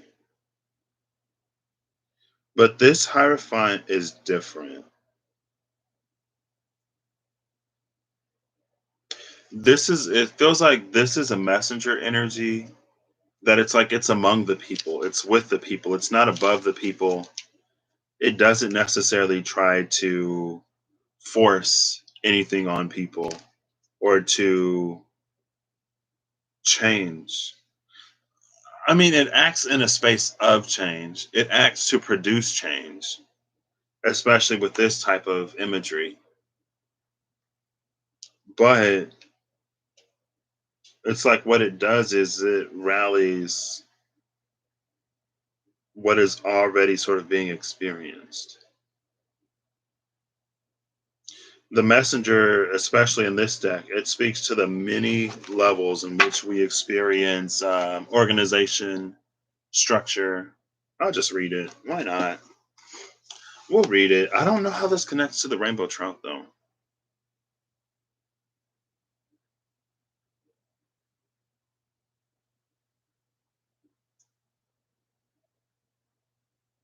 Oops.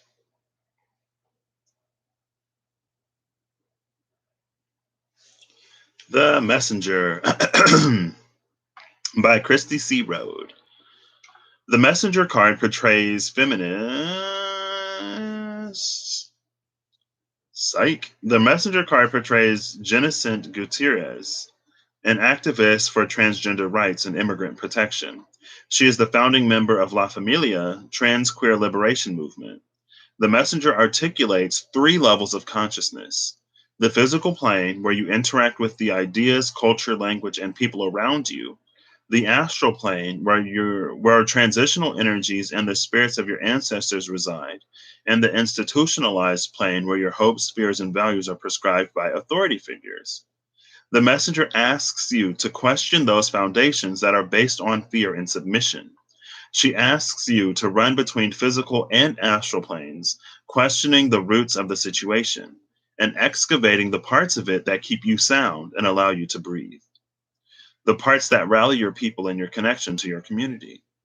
The messenger asks you to lead by offering truth and elevating the voices of the unheard. There's elevating the voices of the unheard with the angel of the unseen here. Maybe they're not seen because of that, man. I'm not going to go full into it. As I was reading that, this trout, even before that last point, this rainbow trout signifies it's like crossing over into those various levels of consciousness, right? And the trout prefers cool, clear, fresh water. But I guess the question is the trout able to navigate warm, muddy, murky salt water? I feel like this is speaking to our comfortabilities. And it's interesting that this speaking to our comfortabilities is coming out with the card that is traditionally the Hierophant. A lot of times we exalt and elevate Hierophant status into what it is because we believe that it can keep us safe, comfortable, whatever, in whatever way, right? But in that, it's like sometimes we miss out on the opportunity or the ability to make ourselves more comfortable in more spaces because it doesn't yet already exist. And that is very much so this energy. Again, with Tamiel, Angel of the Unseen, the Gate of Sahakiel, and Verkiel, Angel of Leo. The Angel of the Unseen, a gateway, and the card which is the strength to bring things into a space in which it's almost like they don't naturally sort of have a place, right? Also, the fish being associated with spirituality through, five loaves and two fish, with this being the messenger here.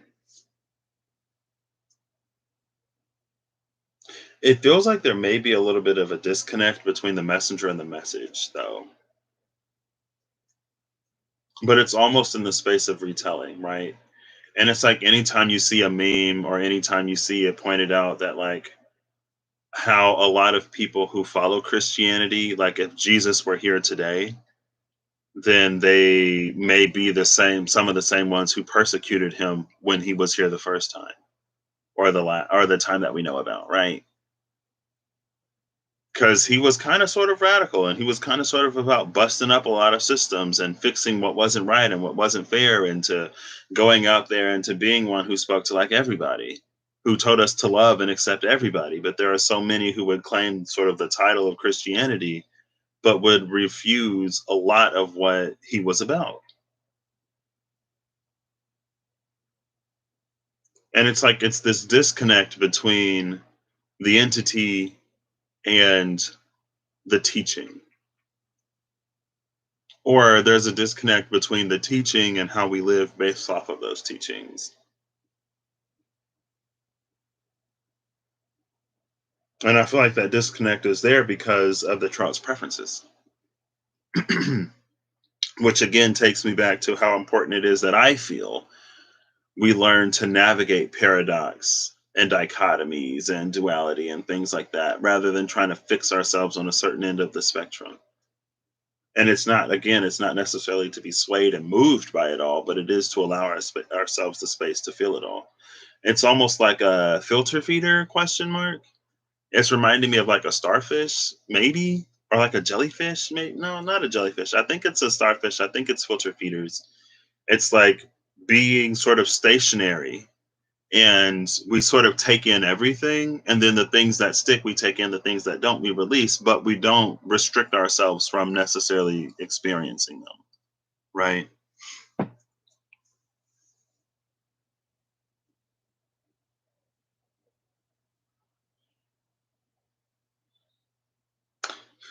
So we have a question, and I didn't look at the answer. Which of the following towns is located in Texas? Is it Bumblebee, Ding Dong, or OK? Bumblebee, Texas, Ding Dong, Texas, or OK, Texas? I would say OK, Texas. Someone's like, "Oh my gosh, we're going to Texas." I'd be like, "Okay, Texas." Oh, it was Ding Dong. I originally thought it might be Ding Dong because I was like, I feel like Texans also have a sort of like Southern hospitality feel, and like Ding Dong is the sound of a neighbor at your door asking you if you need anything. But I went with okay. So Bumblebee is in Arizona and OK is in Oklahoma. Okay, okay, yeah. So welcome back. Oh, snap. It's like storming over there then. It was like really warm. Or it was like pretty cool and then it got really warm. But I don't know if that's necessarily storm making. So Ding Dong, Texas is coming up with this Knight of Cups. His face looks a little different now. It happens there sometimes. You lived in Texas. Oh, snap.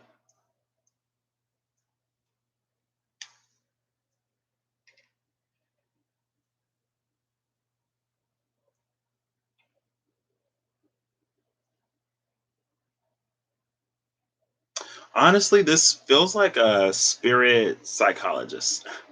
This feels like spirits like, okay, like what's going on? Tell me about all of your woes and all of your troubles. It's like they're there, they're listening, they have their mug, right? They're prepared to be there a while. It also feels like it could be an individual in your life, I guess, who gives you that patience. He has a tattoo on his neck. It's a flower, I think. I think it's a flower, but it's covered up, so I can't really tell.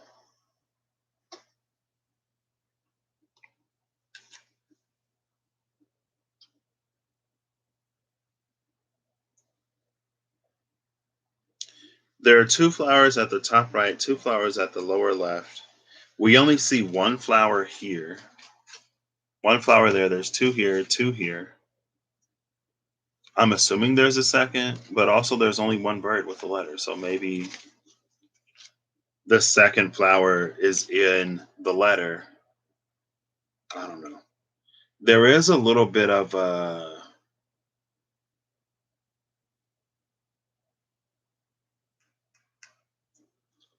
portal energy here. I don't know why this is coming out for Ding Dong, Texas, though. Storms and flooded often. Oof, that is yeah. I don't need that. I live in a valley, so like we get like storms and stuff, and it floods sometimes, not really too often. And we don't get a lot of like tornadoes because we live in the valley. Um, and I'm like, I kind of like not being almost like sort of subjected to seasonal natural disasters a little bit. It's nice. Speaking of like tropical storms and stuff. This energy though, it feels like an invitation to more. It feels like an invitation to vacation. And again, I don't know why it's coming out for Ding Dong, Texas. June 4th. I think Russell from Rustling Around said Knoll Island would be about the 2nd or the 3rd of June. I need to rewatch that. I need to rewatch a lot of stuff that I watched because I fell asleep on a lot of it. Because I only had time to myself really at like 11 p.m., which was, understandable that, I was with people, but a little bit of time alone probably also would have done me some good or some time to like relax. Anyway,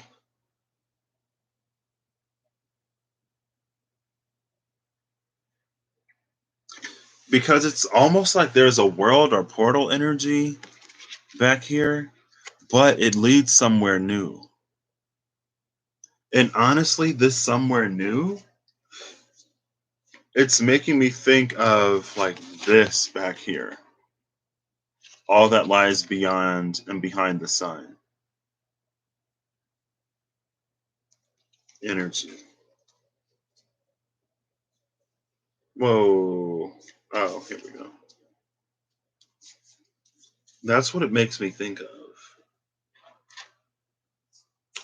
And there's a swallow here. I'm assuming it's a swallow because of the tail. I don't know what the significance of swallows is. I could look it up, but well, swallows. I guess they remind me of this one anime I watch, Doctor Stone. Sometimes I don't like saying the name of what I watch because I can be really bad at spoiling stuff. So I'm like, I'll leave it as vague as it is. So it's like, if you do decide to watch it someday, you're not like, oh, Patrick already spoiled it. Spoiled what? I didn't say what it was. But some of the first things affected in that show was the swallows. They were finding like little stone swallows all over the place. Not all over the place. They found a few stone swallows and they were like, whoa, like this is too lifelike to just be a sculpture. Like this is a really good sculpture. And two people were so convinced that they were actually real that they tried to take them to a veterinarian. It's like, what is a veterinarian going to do about a petrified swallow? Like this is a little bit outside of my realm of expertise. I do specialize in animals, but this otherworldly, supernatural, not yet explained phenomena, I don't have any. Anyway, so in that, it's almost like the swallows were a messenger of this impending happening, right? And then everybody turned into stone. But in the same way that the swallows foretold mass petrification, the swallows were also used to perfect the formula for depetrification.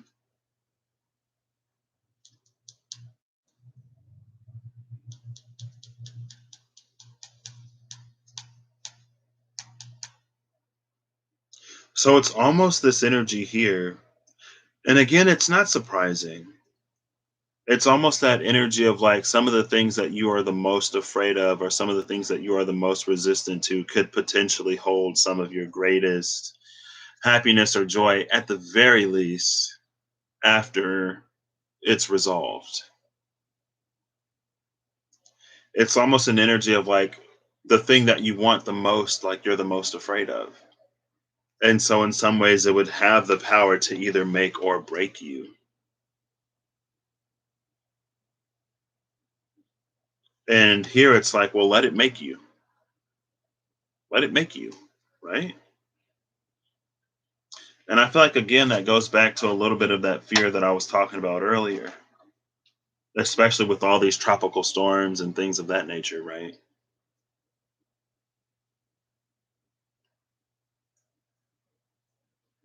And it almost feels like these are all the ways in which the divine and in which spirit try to communicate to you that it's going to be okay, that certain healing has happened, that you don't have to worry about certain events and circumstances happening to you again.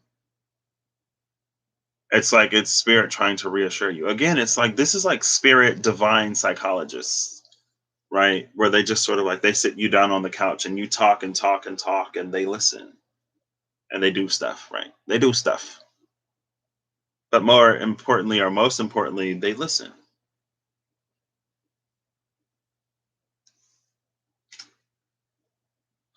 And there's also an energy of like reassurance here. And again, the reason why I thought it might have been Texas is because like I feel like Texans would pride themselves on like Southern hospitality or being good neighbors or something like that. And that's why I can see it being Ding Dong, Texas, because that's your neighbor at the door asking you if you need anything or want anything or blah blah blah. Like, right. Usually your neighbor comes and asks you for something. Like, do you have a cup of sugar that I can borrow? But this neighbor is it's welcoming you to the neighborhood. That's what this is. It's welcoming you to the neighborhood. This is your new neighborhood. This is the welcome person, and they've got coffee. I think the coffee is for them. But if you wanted the coffee, I'm sure they would give it to you. June 5th and 6th, here we are caught up on this weekend. Recycling 10 plastic bottles will save enough energy to power a laptop for more than 25 hours. You can get more than a day of power for your laptop by recycling 10 plastic bottles. And it's like we don't typically use them You're reminded. Okay. Yeah. I just don't like heat and like bugs and stuff like that, which is why I'm like, ew, Texas, too hot. No. I have family in Texas. What is D Day? Yesterday was World Environment Day. Today is D Day. D Day, that's with the war or something, right? I feel like I should know that. Was that World War II? Was that when we went somewhere and it was like a decisive battle? What is D Day? Yeah, Normandy. Okay. I was like, come on, I know what that is. I was gonna say like, Bay of Pigs, but I'm like, I'm pretty sure it's not Bay of Pigs. The Normandy landings were the landing operations and associated airborne activities, Tuesday, June 6th. Yeah, World War II. Codenamed Operation Neptune. What? And often referred to as D Day. The largest seaborne invasion in history. The operation began the liberation of France and laid the foundations of the Allied victory on the Western Front. Operation Neptune, now that is a place that I did not expect to find Neptune. That's interesting. Too hot and dry, you had to run. Oh, snap.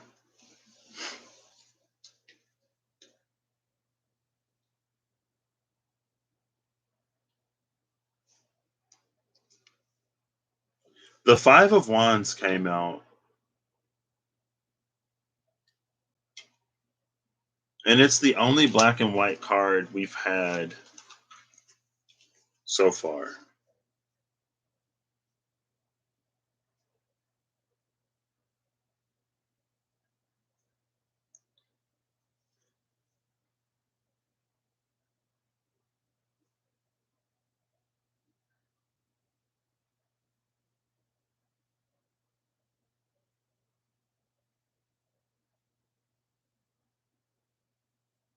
There's a lot happening here. Oh, you're near Myrtle Beach. I have an aunt in North Carolina. It's not South Carolina, but you know.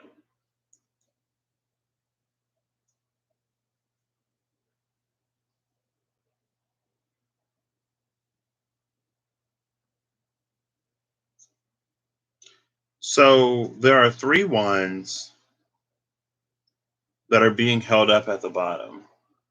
There are two wands that descend from the top, as well as those two. It feels like two nails or something.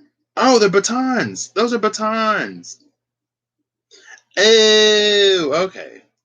So those are batons at the top, and then the wands at the bottom. I was like, yeah, those wands at the top look different than the ones at the bottom. That's because they're batons. They're batons. They're club sticks, nightsticks. What do you call them? The things that police like beat people with, or people beat people with. Batons. Recycling 10 plastic bottles will save enough energy to power a laptop for more than 25 hours. It's about energy expenditure here.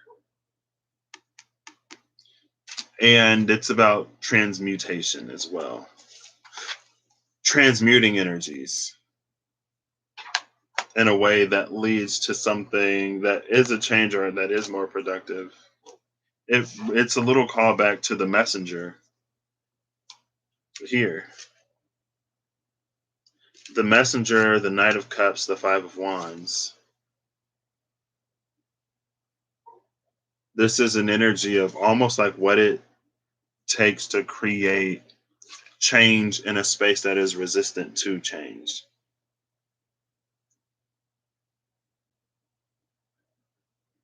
10 and 25 are both multiples of 5. We have 5 doubled and 5 quintupled.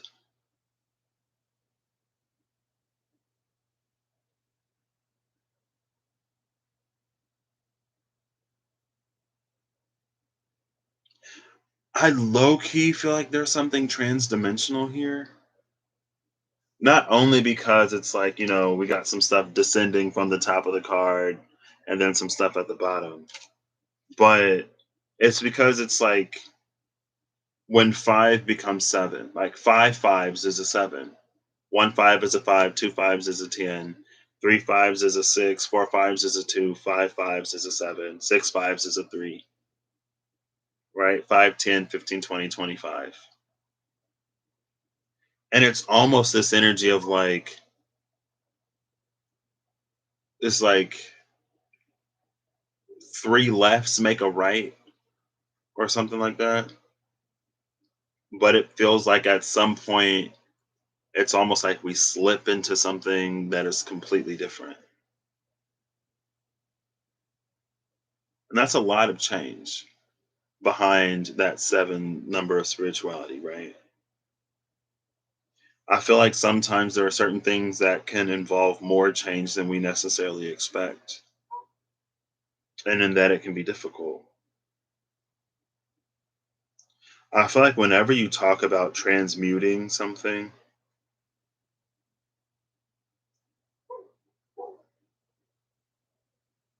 it potentially involves, it feels like it can sometimes be a more complicated process than we would allow for it to be or than we would necessarily think it is. But once you get into the habit of it, then it can be fairly simple.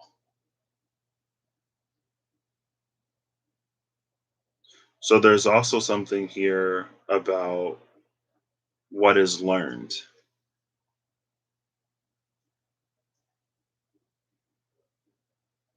There's also something here about perspective.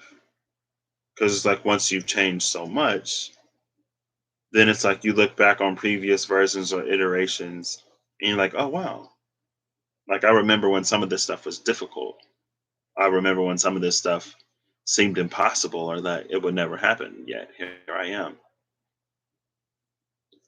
And in that, it's like with this laptop, it's a certain Aquarian technological advancement, progressive energy. It's like you can do a lot more for you can do a lot more in the fraction of the time with a lot less and for a lot less. But now it requires power. And that can be the cost, right? If you can't generate power or generate electricity, then it's like, well, now the laptop is useless. Technology is useless without something to power it, right? And it's like you can do a lot of things by hand. And it may take longer, but it's not dependent on power now.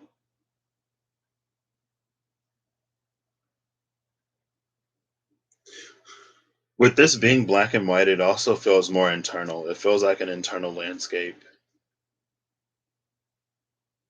There's also this energy here because there's two light hands at the top, there's two light hands at the bottom, and then there's one dark hand. It feels very much so like sort of like the energy that wins are the wolf that thrives is the wolf that you feed. There's like we all have good and bad within us.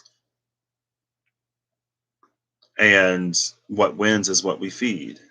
Again, that kind of sort of in some ways pulls me back to that like that time when it was like whatever energy I was in, it was reflected back to me.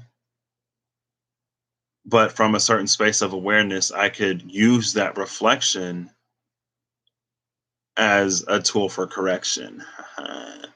Use reflection as a tool for correction. Because then I was able to see, I was like, ew, no, this is weird. I don't want to feel like this. Not only do I not want to feel like this, the truth of what I feel is not this. Like, this isn't the truth.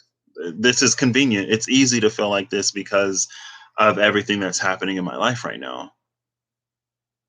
That's why I'm tending towards like these emotions or these thoughts or these feelings. But in reality, like, this is not the truth. Like, this isn't what I want,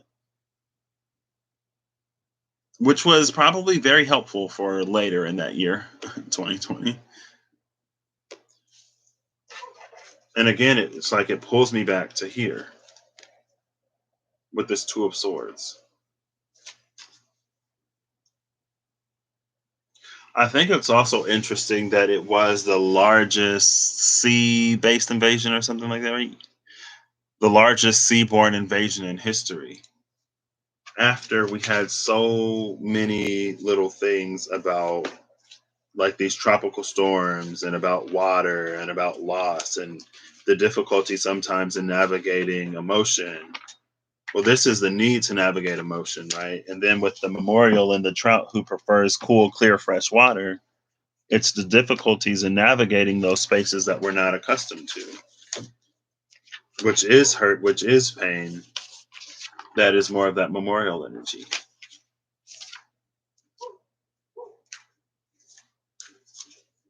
Where was I going with that?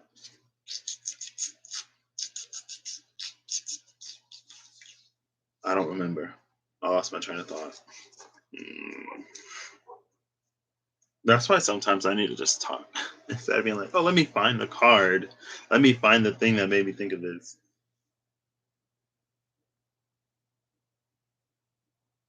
This is internal. The one that wins. It was that energy of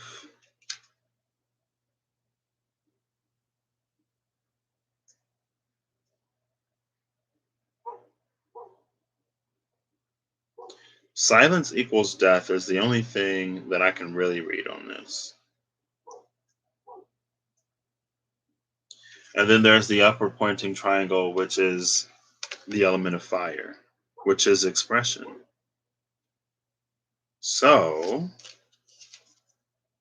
I'm going to find the next fire card, I guess,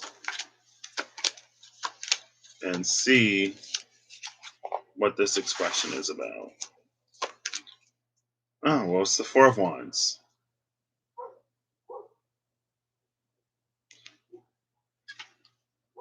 There's a mutuality here.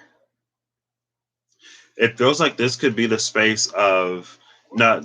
So, first of all, there's an energy of de escalation here. De escalation in the space of conflict or contention, especially going from the five to the four. But there's also an energy here. It's like needing to be aware of how our internal condition influences our external condition. And it's like it's a need for us to be open and coloring these spaces.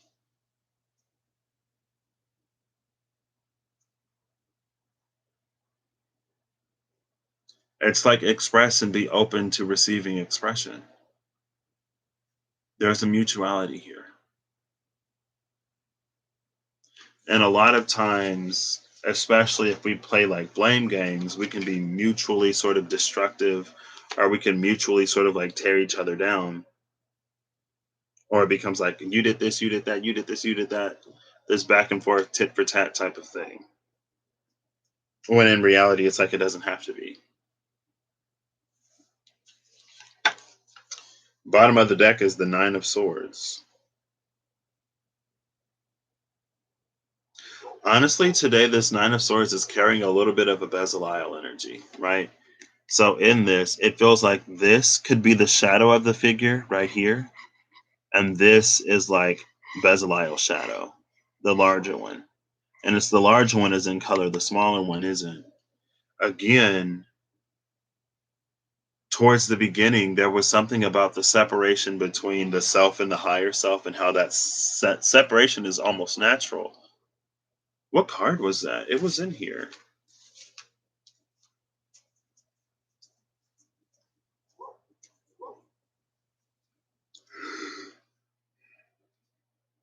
Excuse me.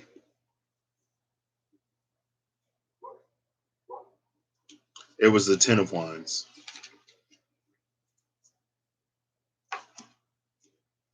Right. Because every time I see this card, I fixated on this face. But I just noticed that, like, there's a figure right there who's making their way to this destination right there. And so it carried like this higher self and this individualized self. And I feel like that's here at the bottom of the deck in this Nine of Wands. Here's the Knight of Pentacles again. This is us learning how to move forward within these tumultuous, watery, sort of subjected to sudden and drastic shifts and changes, emotional, connective spaces in a very sort of steadfast, progressive way.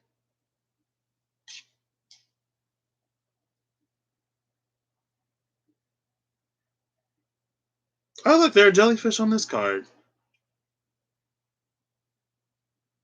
There's jellyfish. There's two jellyfish. Oh, I can see two jellyfish. There may be more. I only see two jellyfish. There's two jellyfish in this card. And both of them are really close to the Knight of Pentacles. Also, the jellyfish have the pentacle sort of motif on them. And so there is something here. It reminds me of Amanda Anamkara Messages. I still haven't seen it, but it's the video that she did, or at least in the title, because again I haven't seen it yet, where it's like your feelings are your superpower.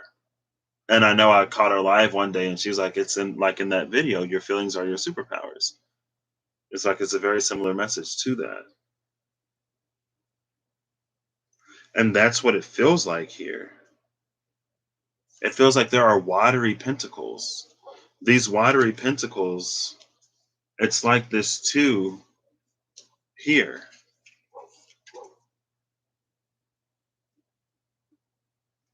It's like there are two watery pentacles.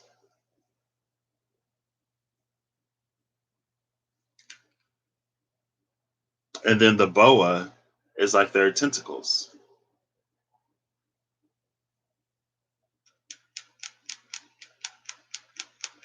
So I guess as we're navigating this,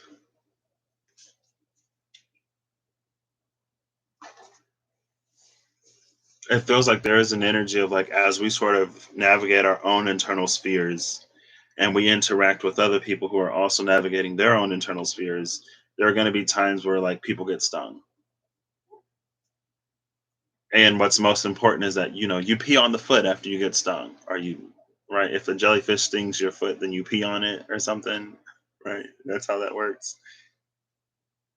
And in this, peeing is a metaphor for the exchange of water, right? If you kiss this boo boo, it may not necessarily get better. So unfortunately, it's going to require a different bodily fluid.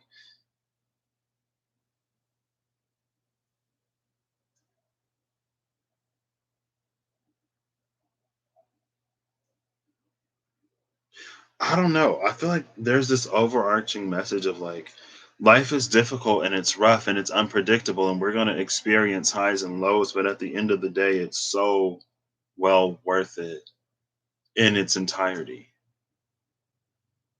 And I'm not the first person to buy into like, it's the lows that you experience that really help you to appreciate the highs. Because I'm like, well, why can't I just be high all the time? What? Why we gotta come down? What? Why? But it's true. It does give you an appreciation.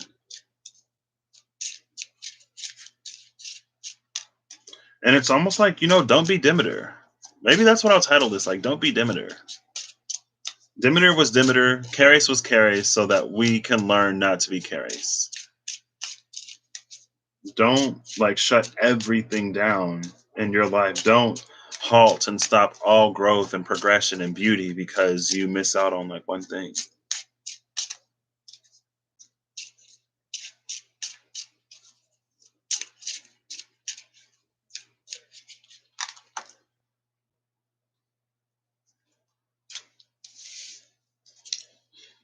Bottom of the deck, Duma, Angel of Dreams. I looked into the sky and saw a truth written in quiet motion. The turning wheel rises, and as it falls, it shows us what we've seen. A vision from beyond, no different than a vision from within. Top of the deck is Phanuel, Angel of Truth. I guess I'll read Phanuel too. This most patient attendant will wait for your arrival. Phanuel has been here long before you arrive, standing in the gateway to the throne. You may not have seen it, you may not have heard it, Bethanuel waited there for you to wrap you in its warm cloak. Seek it and you shall find it. The two cards that came out, it's Leliel, Angel of Night, and Remiel, Angel of Visions. Leliel says, a fleeting spirit who dances across the sky. Leliel is beautiful but aloof. The night passes whether we are lost to sleep or staring out over the darkened sky. It shows to us that for everything we see, there are a thousand things left unseen. What you are witnessing is only ever a small glimmer of what is truly there. The shepherd of good graces, Remiel, a shining light in the distance, calling us forward into the future. The greener pastures beyond the next hill are hard to see. Sometimes we need reassurance that things will get better. Something is coming and it's beautiful. So again, it reminds me of like, all right, Amanda, no problem. I mean, it's I'm closing it down now, but thank you for being here. I hope you found something that is in some way useful. Um, this reminds me, it's a little bit of that like Tamiel, Angel of the Unseen, and the Gate of Sahakiel energy. It's like for everything that we see, there are a thousand things left unseen. What you are witnessing is only ever a small glimmer of what is truly there, right? And then it's a shining light in the distance calling us forward into the future. The greener pastures beyond the next hill are hard to see. Something is coming and it's beautiful. If you need reassurance, it feels like, again, that Knight of Cups energy. It's like Spirit is assuring you in ways, or trying to assure you in ways that you may not necessarily fully see. Or maybe you do, but the timing may not be happening sort of fast enough to get you to, oops, I don't know.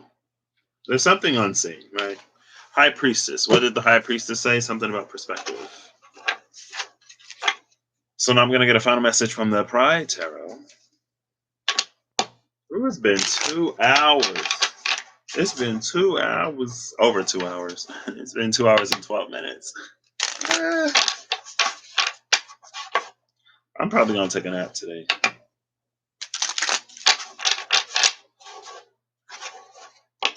Four of Pentacles and the Eight of Pentacles. I love that because that's about building what you have and no longer comparing yourselves to others. Ace of Cups with that Four of Pentacles. And the Devil with the Ace of Cups. Oh, that's the High Priestess. Hold up, hold up. It almost looked like she was holding an eyeball.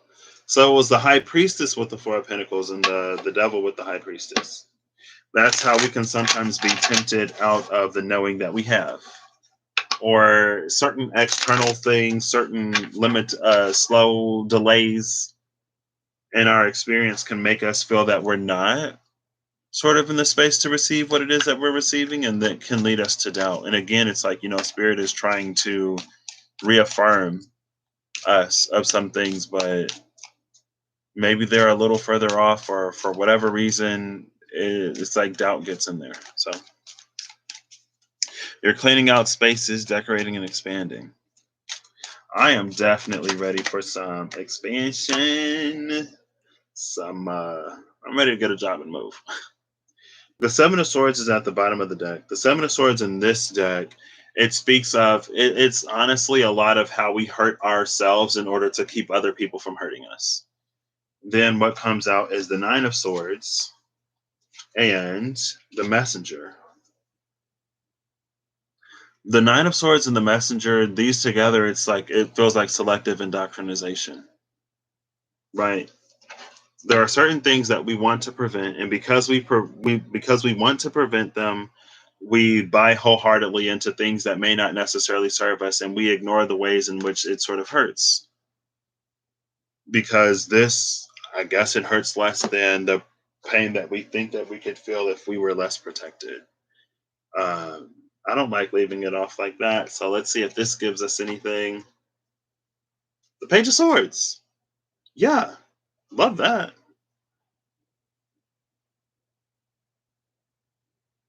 I feel like there's a message in this Page of Swords of how shadow adds depth and dimension to things. It also speaks of what we find while we're out there wandering. And just like the final message of this messenger, the Hierophant, it's like, don't be afraid to take a closer look at that what you believe and to evaluate how it resonates for you and the ways in which it resonates and if it's something that you continue with.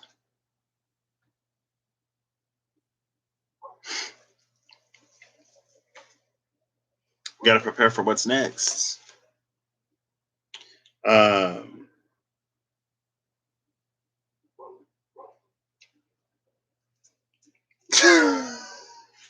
sorry. That's why I picked up my phone. Okay, I was like, why did I just pick up my phone? Hello? So,